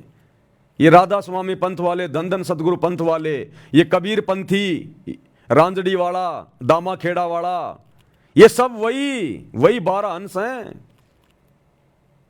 तो देख लो, काल फिर ऐसे दुर्गति करवाएगा भगवान के सामने खड़ा करके। तो जितने कर्म हमारे बनते हैं ना इस भगवान की शरण में आने के बाद, फूटते भी उतनी तेजी से हैं। इसलिए भगवान जितना दयालु है ना, अपनी नेक आत्माओं के लिए, मर्यादित आत्माओं के लिए। और जब आत्मा मर्यादा तोड़ के भक्ति करती है, ड्रामा करती है, और जब अपने गुरु को नाराज कर देती है, ये दुखी भी उतना ही होता है, ये फिर चमड़ी उधेड़ भी देता है ये। तो आप और हमने सावधान रहना है। अब वर्तमान में जैसे गुरुदेव का जो कलयुगी परिवार, उनके बेटा बेटी, भाई बंधु रिश्तेदार, ये कोऑर्डिनेटर, ये चमड़ी उखड़वाने वाले काम कर रहे हैं अपने, ये चमड़ी उखड़वाने वाले काम कर रहे हैं सारे के सारे, गुरुदेव को नाराज करके। तो आप और हमने शिक्षा लेनी है भाई और बहनों, शिक्षा। ये समय बारंबार नहीं मिलेगा। आप और हमें भी असल में अभी तक वो पूरी तरह से अंदर से, मतलब पूरी तरह से अभी हमें अंदर से वो ज्ञान नहीं है। हमें ये तो पता चल गया, इतना तो हमने मान लिया कि हमारे गुरुजी स्वयं कबीर भगवान हैं, सतलोक से आए हैं, और हमने इनके अलावा किसी और को मानने से भी हमने इनकार कर दिया। तभी तो हमने वो नकली कबीर की दाढ़ी मूंछ वाली फोटो फाड़ फाड़ के फेंक दी। हम इन फर्जी आश्रम में नहीं जाते अपने गुरुजी की गैर हाजिरी में। हमने गुरु को ही परमात्मा मान लिया, घर को आश्रम बना लिया, भोग लगा रहे हैं, इतना तो हमने मान लिया। इतना भी बहुत कुछ है हमारे लिए, बहुत कुछ है, क्योंकि इतना अपने गुरु को सतयुग से लेकर वर्तमान तक किसी ने नहीं माना, किसी ने भी पहली बार माना है, क्योंकि ये कलयुग की पिछली पीढ़ी है। लेकिन परमात्मा हमें अच्छे से महसूस नहीं होने दे रहे। गुरुजी तो खुश हैं, खूब खुश हैं आप और हमारे से, हमारी भक्ति की जो क्रिया है उनसे बहुत खुश हैं, जो हमने गुरु को भगवान मान लिया, ज्ञान को आधार बना लिया। और दूसरे भाई बहनों के कुकर्मों पर हम लोग वीडियो बना बना के उनको समझा रहे हैं। तो गुरुजी तो हमसे अति प्रसन्न है कि अगर ये आत्मा इसी प्रकार से भक्ति पे लगी रही तो विमान तैयार है इनके लिए, कोई रोकने वाला नहीं है। लेकिन परमात्मा आप और हमें उस कदर महसूस नहीं होने देगा। नहीं तो भाई और बहनों, हम जीवित मर जाएंगे, हम जीवित मर जाएंगे, जीवित। अगर हमें परमात्मा पूरी तरह से ये अंदर से अगर ये जना दे कि ये हमारा वास्तव में बाप है, फलाना दिखना, हम इतने दिनों से दुखी हो रहे हैं, कष्ट उठा रहे हैं, अगर गुरुजी हमें पिछला एक जन्म भी दिखा देना, एक जन्म भी, उस जन्म को देख के हमारा कालजा फट जाएगा। अगर एक जन्म भी अगर हमें गुरुजी अगर दिखा दें तो वो गधे का, सूअर का, कुत्ते का, हमारा कालजा फट जाए हमारा। लेकिन गुरुजी चाहते हैं कि मैं मेरे बच्चों को ज्ञान आधार से भक्ति करवा के लेके जाऊंगा, चमत्कार दिखा के नहीं। इनको डर लगे तो ज्ञान से, इनकी आत्मा माने इस बात को।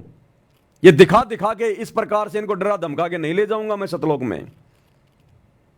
तो परमात्मा हमें अंदर से वास्तविकता पूरी तरह से दिखाना नहीं चाहते, नहीं तो हमारा कलेजा फट जाएगा कि अरबों खरबों की किस ब्रह्मांड में अनगिनत आत्माएं, और उनमें से हमारा नंबर आ गया सतलोक जाने का, और वो सतलोक और यहां के इतने कष्ट, हमारा कलेजा फट जाए। इसलिए परमात्मा ने हमारी बुद्धि को ऑफ कर रखा है, इतना ही खोल रखा है कि हम गुरु को भगवान मान के अपनी भक्ति में मर्यादाओं के साथ में लगे रहें। तो ये दया भी गुरु उन्हीं आत्माओं पे करता है जिनको इसी जन्म में सतलोक लेके जाना होता है, कलयुग की पिछली पीढ़ी में। अन्यथा वो गुरु जी के दोनों नालायक बेटे, आपने देखा होगा कल वीडियो में, सर पे पगड़ी बांध के गले में माला डलवा के श्री कृष्ण जी का वो पुरस्कार ले रहे हैं। अरे गधे, सतगुरु का भगत हो के श्री कृष्ण जी की फोटो का, मूर्ति का तू वो पुरस्कार ले रहा है गौशाला में जाके। कहां ले जाएगा वो फोटो तू? गधे, या तो आश्रम में ले जाएगा या अपने घर पे ले जाएगा। अब बताओ, जबरदस्ती काल को प्रवेश कर रहा अपने घर में। भाई गुरु जी के दोनों लड़के ने वो पुरस्कार ले लिए, मूर्ति ले ली वो श्री कृष्ण जी की। अरे मूर्ति ले ली तो उन्होंने तो, गौशाला वालों ने तो आप लोगों को दे दी। अब तुम क्या करोगे उसका बताओ? या तो आश्रम में ले जाओगे या अपने घर पे ले जाओगे। तो जबरदस्ती काल को लेके जा रहे हैं अपने घर पर। तो ऐसों की आने वाले समय में भाई और बहनों चमड़ी उधड़वाएगा ये परमात्मा, चमड़ी। तो हमने ऐसे कुकर्मी काल के जीवों से वो भगत बने दिखाई देते हैं। इसलिए तो गुरुदेव कहते हैं संगत माई कुसंगत उपजे जैसे बन में बांस है, और आप घिस घिस आग लगा लेकर बनखंड का भी नाश है। ये है वो बांस के पेड़, बांस के वो बंबू, ये गुरुदेव के ये परिवार वाले, उनके बेटा बेटी भाई बंधु रिश्तेदार, ये है वो बंबू काल के जीव। तो हमने इनके कुकर्मों से भी शिक्षा लेनी है और अपने गुरुदेव की सत्संगों वाली शिक्षा को आधार बना के हमने आगे बढ़ना है, गलतियां करने से बचना है। बहुत सारी बातें हैं भाई और बहनों, बहुत। अब ये क्या होता है भाई और बहनों, अब मैं तो आपकी तरह 2 कोड़ी का जीव हूं। मेरे को नहीं पता होता जब मैं आप लोगों के सामने बैठता हूं लाइव में तो मैं क्या बोलूंगा। नहीं, मेरे दिमाग में थोड़ी थी ये बातें कि मैं जो 1 घंटे से भोग रहा हूं मैं ये बातें बोलूंगा। मैं तो विशेष संदेश नंबर 13 का पार्ट नंबर 3 लेके आया था कि जो परमात्मा बुलवाएंगे बोलेंगे। तो अब 1.5 घंटे से परमात्मा ने देखो किसी मैटर पे हमारे को आगे बढ़ा दिया। तो ये सतगुरु, फिर दास तो केवल यंत्र है, फिर सतगुरु के हाथ में रिमोट है। सतगुरु ने जो चैनल ऑन करना ना वही करेगा, दास की बस की बात नहीं है। फिर वहां पर 2 कोड़ी के जीव हैं अपन, पत्थर हैं पत्थर। पंखा चाहे 1 लाख रुपए का क्यों ना हो, चाहे सोने चांदी की उसकी पंखुड़ियां क्यों ना हो, पंखे की औकात नहीं है जब तक उसका मालिक उसका बटन दबाए और वो चल जाए। वो बटन दबाएगा तभी चलेगा, वो यंत्र है खाली। तो इसी प्रकार आप और हम सभी भाई बहन केवल यंत्र हैं सतगुरु के, और हमने अपना रिमोट अपने गुरुजी के हाथ में दे रखा है। जिसने मर्यादा तोड़ के काल के हाथ में दे रखा होगा तो काल चलाएगा, और जिसने मर्यादा में रह के अपने गुरुजी को दे रखा अपना रिमोट तो गुरुजी चलाएगा। तो ये परमात्मा के ऊपर निर्भर करता है, परमात्मा के ऊपर डिपेंड करता है सारा सब कुछ। तो कहने का मतलब भाई और बहनों, भले ही आपको दास बोलता हुआ दिखाई दे रहा है, लेकिन ये परमात्मा की तरफ से ये जो मतलब की वचन है। ये हमने ये नहीं सोचना कि ये भगत बोल रहा है। अरे नहीं, अच्छी शिक्षा, अच्छी बात हमें कोई भी दे दे, जगत वाला भी अगर हमें कोई अच्छी बात बताता तो हमने स्वीकार करनी चाहिए।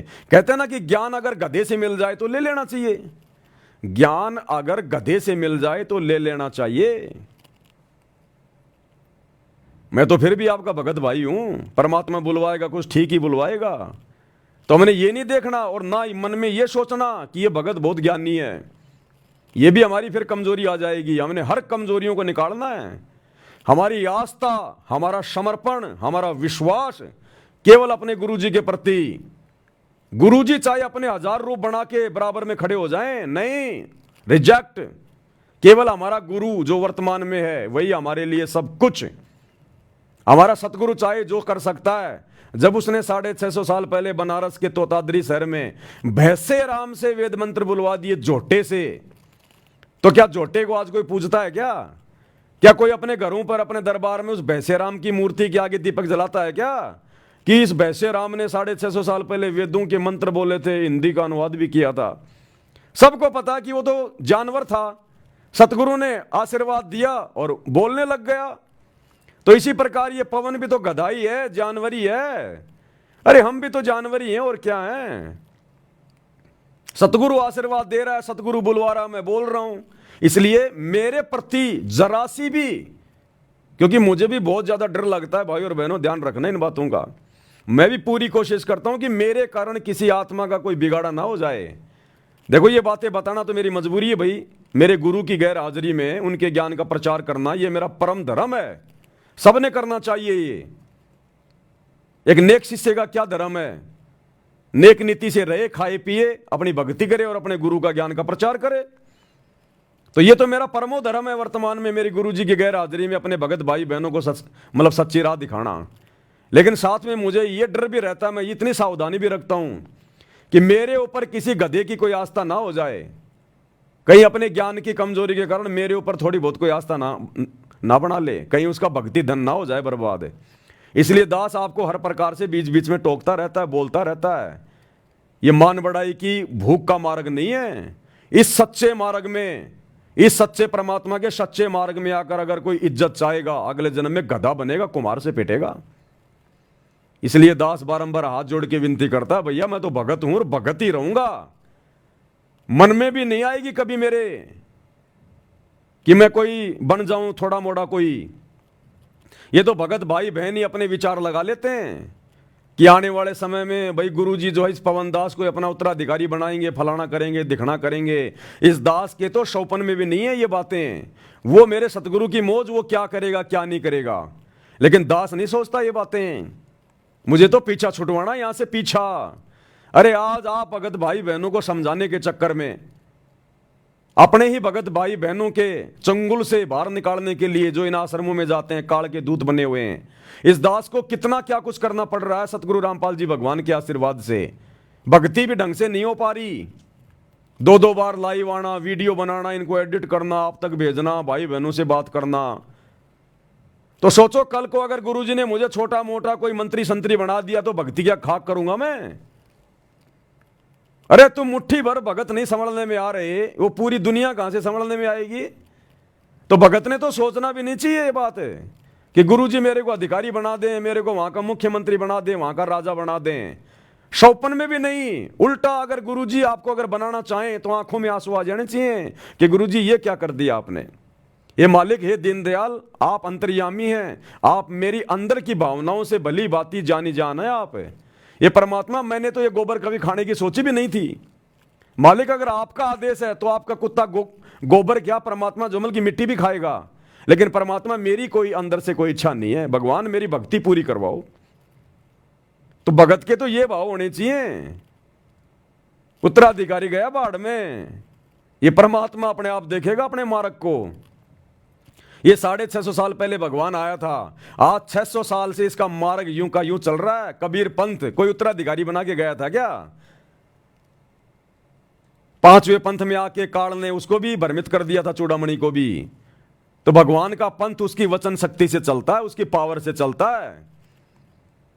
ये सूरज चांद सितारे, ये दुनिया भर के ये उपग्रह जो अपनी अपनी दूरी में घूम रहे हैं, भगवान ने को डंडा दे के उनके पीछे कोई आदमी खड़ा कर रखा है क्या? उसकी वचन शक्ति से हो रहा सारा काम। एक वचन से उसने पूरी ब्रह्मांडों को बना दिया और एक वचन से सब कुछ चल रहा है। तो भगवान को जरूरत नहीं है कोई ठेकेदार बनाने की, और ना हमने ठेकेदार बनना, ना हमने सोचना आत्म कल्याण करवाना। ध्यान रखना, यही तो लोभ लालच मिलेंगे आपको। दुनिया देगी, दुनिया नहीं देगी तो सतगुरु देगा लोभ लालच आपको, सतगुरु देगा लोभ लालच आपको। तो चाहे सतगुरु दे चाहे दुनिया दे, हमने तो हाथ जोड़ लेने कि मुक्ति चाहिए, मोक्ष चाहिए। इसीलिए तो परमात्मा कहते हैं सतगुरु के दरबार में और ग्राहक कोटि अनंत, यानी बहुत सारी आत्माएं आती हैं, नाम दीक्षा लेती हैं। ग्राहक यानी भगत। सतगुरु के दरबार में, साहिब के दरबार में ग्राहक कोटि अनंत, और 4 चीज वो चाहते, रिद्धि सिद्धि मान और महंत। धन दौलत, रिद्धि सिद्धि यानी प्रसिद्धि, बड़ा पद, रिद्धि सिद्धि मान यानी मान बढ़ाई, और मेहनत यानी मेहनताई, संताई। तो 99% लोग ये चार चीजें मांगने के लिए आते हैं, भक्ति करते हैं कि सतगुरु के दरबार में ग्राहक कोटि अनंत, पर चार चीज वो चाहते हैं, रिद्धि सिद्धि मान मेहनत। ये हमारे कोऑर्डिनेटर भाई बहन, ये गुरु जी का परिवार है, यही सोच के तो भक्ति कर रहा था। और परमात्मा तो दाता है, जो मांगोगे वही देगा। आज देख लो, आज गुरु जी ने अपने परिवार को मान बढ़ाई दे दी, सर पे बांध के पगड़ी, गले में माला, हाथ में श्री कृष्ण जी की मूर्ति। अब देख लो, इनको जो चाहिए था वो दे दिया भगवान ने। ये तो दाता है। ये भक्ति जो मन में धारणा रख के आप करोगे, भगवान वही देगा आपको, लेकिन गधा भी बना देगा फिर अगले जन्म में।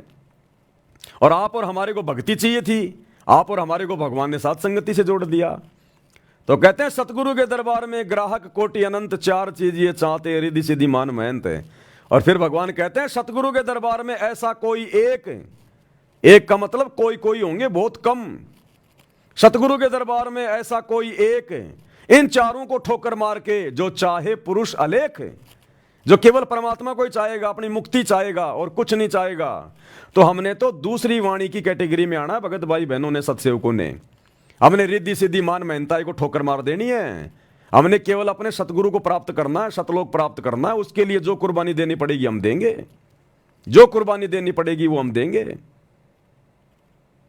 तो हमने बहुत सोच समझ के, विशेष हिदायतों में रह के, अरे भगवान धरती पे आया आप और हमारे लिए, भगवान। सोचो भाई और बहनों, हम कितनी इंपॉर्टेंट आत्माएं हैं, हम कितने वीआईपी हैं। आज आपके क्षेत्र का एमएलए आपके घर पे आके आपके आगे हाथ नहीं जोड़ेगा, और ये सतलोक का राजा नीचे उतर के सत्संग करके हमारे आगे हाथ जोड़ रहा कि बच्चों संभल जाओ, सुधर जाओ, भक्ति कर लो। तो सोचो हम कौन हैं। सतलोक का राजा हमारा बाप, वो शहंशाह जगत सेठ, आप और हमारे लिए, हम आत्माओं के लिए सतलोक से चल के आ गया। तो हम कौन हैं। यहां के राजा महाराजा तो हमारे नाखून के बराबर भी नहीं है। ये वर्तमान में खाते पीते घूमते दिखाई दे रहे हैं, अगला जन्म इनका गधे का है। तो इस संसार की सर्वश्रेष्ठ आत्माएं हैं, भले हम चाहे गरीब है, निर्धन है, काले कलूटे, लूले लंगड़े, ठिगणे, कैसे भी हैं। ये हमारा सौभाग्य।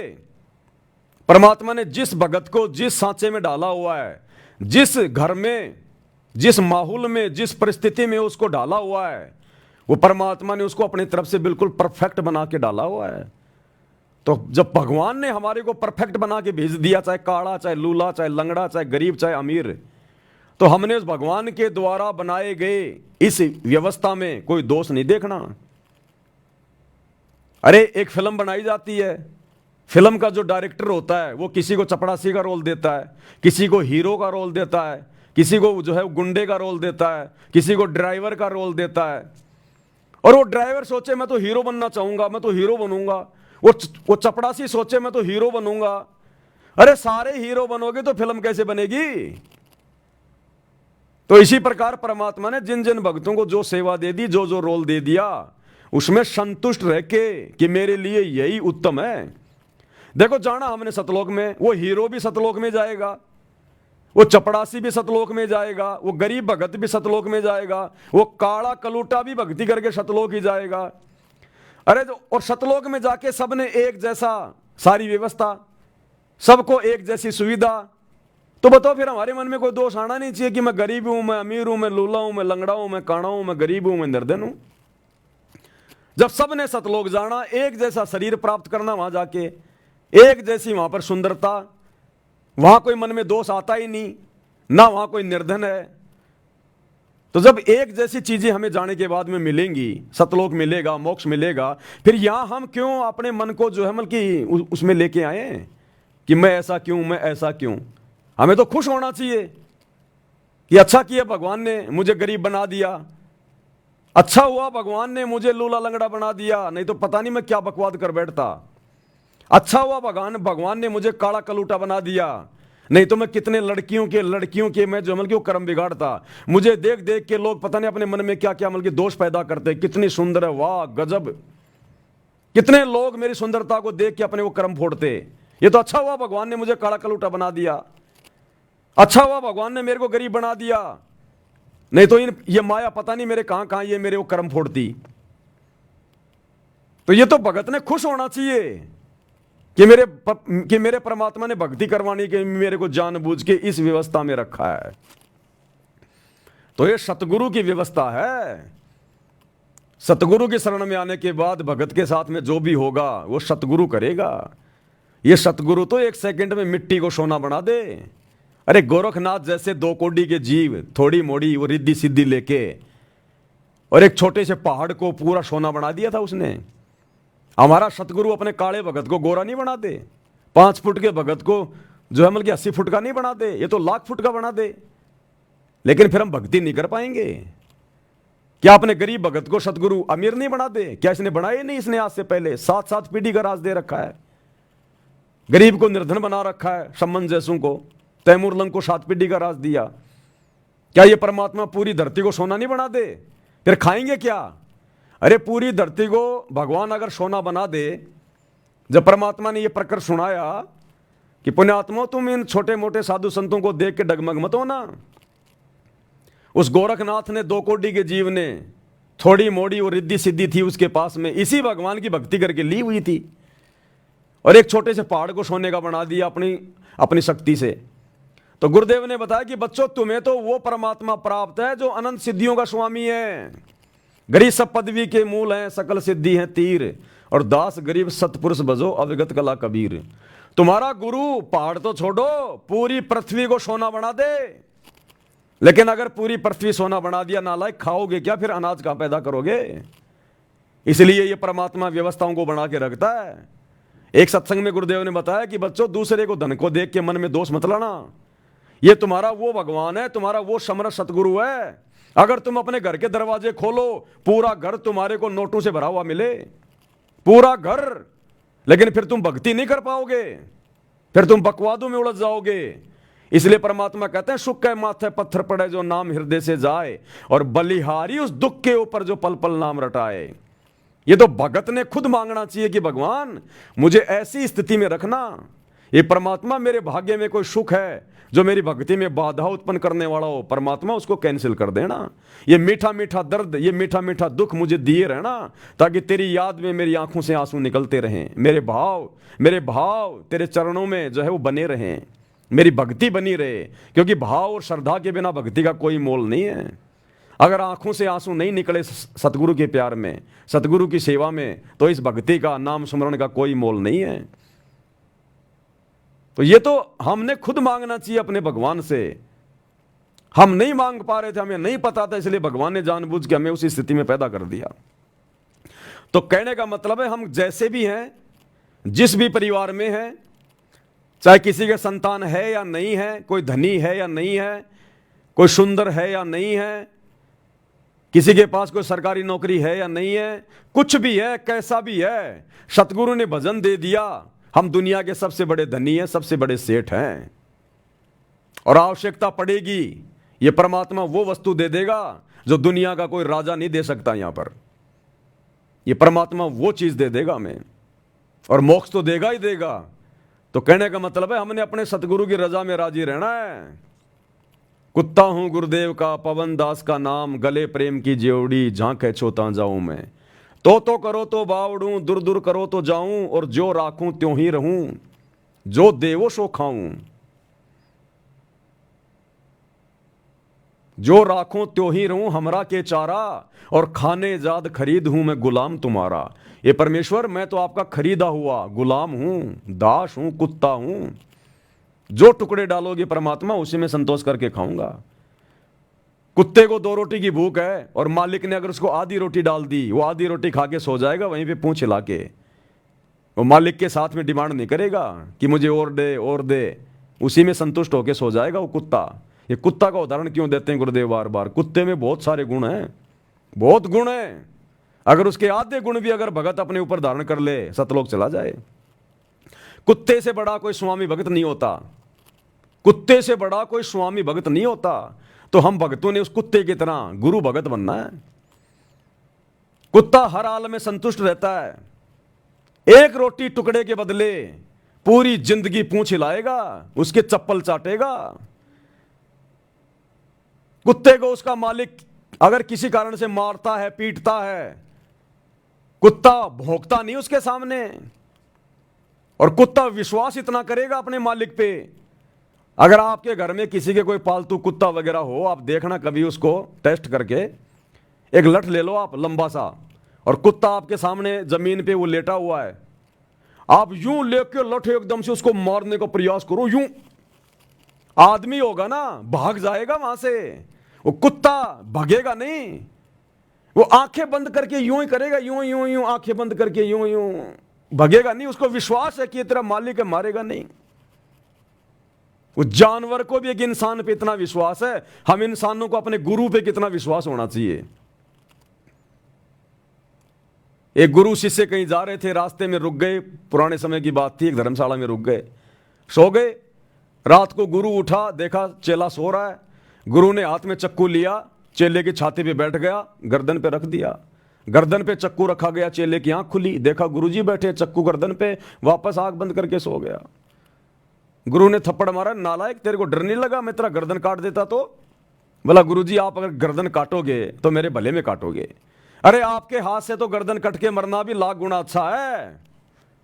तो इतना विश्वास अपने गुरु पे होना चाहिए, लेकिन उस कुत्ते जितना विश्वास भी भगत को भगवान पे नहीं हो रहा। अरे जिस दिन हमें इतना विश्वास हो जाएगा ये भगवान आया किस लिए, हमें ले जाने के लिए, उसी दिन ले जाएगा। लेकिन अभी हमारे अंदर वो विश्वास पैदा हो ही तो नहीं रहा। तो कुत्ते में बहुत सारे गुण हैं। कुत्ता अपने मालिक की तरफ कभी भोगता नहीं, अपने मालिक को कभी छोड़ के नहीं जाता, वो मालिक ही छोड़ देता उसको, लेकिन कुत्ता कभी अपने मालिक को छोड़ता नहीं है, और संतोष करता है, और हमेशा रखवाली करेगा, स्वामी भक्त बन के रहेगा। उसकी प्रॉपर्टी के आसपास कोई आने का प्रयास करेगा, भोंकेगा, हो सकता है काट ले। तो हम अगर उस कुत्ते के आधे गुणों को भी अगर अपने जीवन में लेके आ जाएं, आधे गुणों को भी, हमारा बेड़ा पार हो जाए। तो बहुत सारी बातें भाई और बहनों, गुरुदेव की रजा से आए थे विशेष संदेश पे चर्चा करने के लिए, लेकिन टाइम हो गया है, 4 बजने वाले हैं। आज परमात्मा ने यही सब कुछ हमारे विश्वास को बढ़ाने के लिए, हमारी दृढ़ता के लिए परमात्मा ने यही सब कुछ आज वीडियो बनवाना था। हम तो परमात्मा के कुत्ते हैं भाई, वो जो इशारा करेगा वही बोलेंगे, इससे ज़्यादा नहीं बोल सकते। तो भाई और बहनों आज का वीडियो यहीं समाप्त करते हैं। रात्रि 8 बजे मुसलमान नहीं समझे ज्ञान कुरान इस पुस्तक के ऊपर वीडियो बन रहे हैं। सभी भाई बहन ज़्यादा से ज़्यादा शेयर करें, ये बहुत इंपॉर्टेंट वीडियो है। ये पूरा वीडियो हमने भी देखने की आवश्यकता है, क्योंकि इस पुस्तक में मुसलमान नहीं समझे ज्ञान कुरान में जितना बढ़िया संदेश मुसलमान भाइयों के लिए है, उससे कहीं ज़्यादा अच्छा संदेश हम भगत भाई बहनों के लिए है। कि आप और हमने और कितनी सावधानियां रखनी है, किन किन बातों का ध्यान रखना है, ये बहुत इंपॉर्टेंट वीडियो है। सभी भाई बहन इनको देखें, ज़्यादा से ज़्यादा शेयर करें, और अपनी भक्ति ये सबसे पहले है, ध्यान रखना भाई और बहनों। ये वीडियो देखना दिखाना ये अलग बात है, ये भक्ति हमारा सबसे पहला काम है। अपनी भक्ति को सबसे पहले हम ध्यान में रखें। अपना सुमरण, कम से कम 1 घंटे का सुमरण, 3 समय की आरती, गुरु जी का सत्संग, अपनी 5 यज्ञ, इन चीज़ों को हम प्रतिदिन देखें कि आज मेरे से कुछ रह तो नहीं गया, कुछ छूट तो नहीं गया मेरे से। प्रथम ये है, उसके बाद में बाकी क्रिया है। ये दास समय पे अपनी भक्ति मालिक के आशीर्वाद से थोड़ी बहुत कर लेता है। इस भक्ति के कारण ही मेरे वचन में शक्ति है, जो आप भाई बहन मेरी बातों को मान रहे हो, फॉलो कर रहे हो, या मैं ये सारी बातें बोल पा रहा हूं। नहीं तो मैं भी आप जैसा 2 कोड़ी का जीव हूं, लेकिन इस भक्ति के कारण है सब कुछ। अगर मैं भक्ति करूं नहीं और आप लोगों को जो है मतलब फोकट में भाषण देता रहूं, कोई नहीं सुनेगा। सुन लोगे लेकिन कोई अपने जीवन में नहीं उतारेगा उनको। आज परमात्मा इस दास से जो भी भक्ति का सत्य संदेशा दिलवाते हैं, आप सभी भाई बहन तुरंत फॉलो कर लेते हो, तुरंत आत्मा उसको कैच कर लेती है। कारण क्या है कि ये इस दास से परमात्मा भक्ति भी करवाता है, और जो संदेशा दिया जा रहा है उस प्रत्येक संदेशे को मैं अपने जीवन में लागू करने का पूरा प्रयास करता हूं। इन पुस्तकों पे गुरुजी क्यों वीडियो बनवा रहे हैं?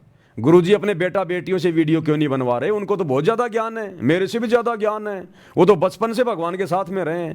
ये बड़े बड़े भगत, बड़े बड़े कोऑर्डिनेटर, इनसे क्यों नहीं वीडियो बनवा रहे गुरुजी? अपनी पुस्तकों पे, सत्संगों पे गुरुजी मेरे से वीडियो क्यों बनवा रहे हैं? क्योंकि जो वीडियो बन चुके हैं इन पुस्तकों के ऊपर, और जो जो ज्ञान, जो जो आदेश गुरुदेव का उनमें है, पहले परमात्मा इस दास को उन सभी नियमों में रखते हैं। नहीं तो मैं ये वीडियो बनाने का अधिकारी नहीं हूं, और बना दिया तो मेरी बात कोई मानेगा नहीं, क्योंकि जो क्रिया मैं नहीं करूं और आपको दे रहा हूं, सुना रहा हूं, फिर आप कैसे उस पर यकीन करोगे? तो देख लो गुरुदेव की जितनी भी पुस्तकें हैं, कई हजारों वीडियो बन चुके हैं। इसका मतलब जो भी बात आप लोगों को बोली गई है, प्रत्येक बात पे परमात्मा दास को खरा उतारते हैं। वो सारी चीजें हम फॉलो करके बैठे हैं, तब जाके परमात्मा ने इस दास के मुंह से ये वीडियो बनवाने शुरू किए। नहीं तो परमात्मा किसी ऐसे अनधिकारी से वीडियो नहीं बनवाएंगे। अब मैं तुमसे कहूं कि सुबह की आरती ऐसे करनी चाहिए, वैसे करनी चाहिए, हैं, और मैं खाट में पड़ा पड़ा कर रहा हूं, मोबाइल में कर रहा हूं, घूमते फिरते कर रहा हूं। मजबूरी की बात अलग है कभी कभार, लेकिन वैसे मैं आपको कहता रहूं और मैं खुद में वो मतलब चीजें मैं ना करूं तो आप पे कोई असर नहीं होगा।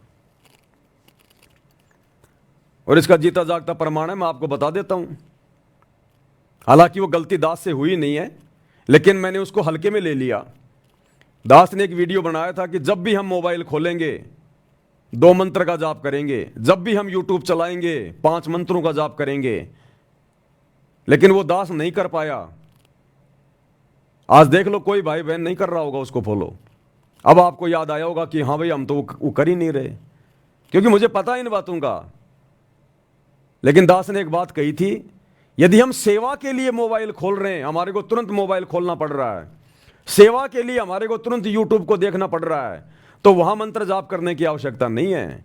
यदि ये मन खाली है और बकवाद के लिए अगर यूट्यूब खोलना चाहता है तो हमने वहां मंत्र जाप करने हैं।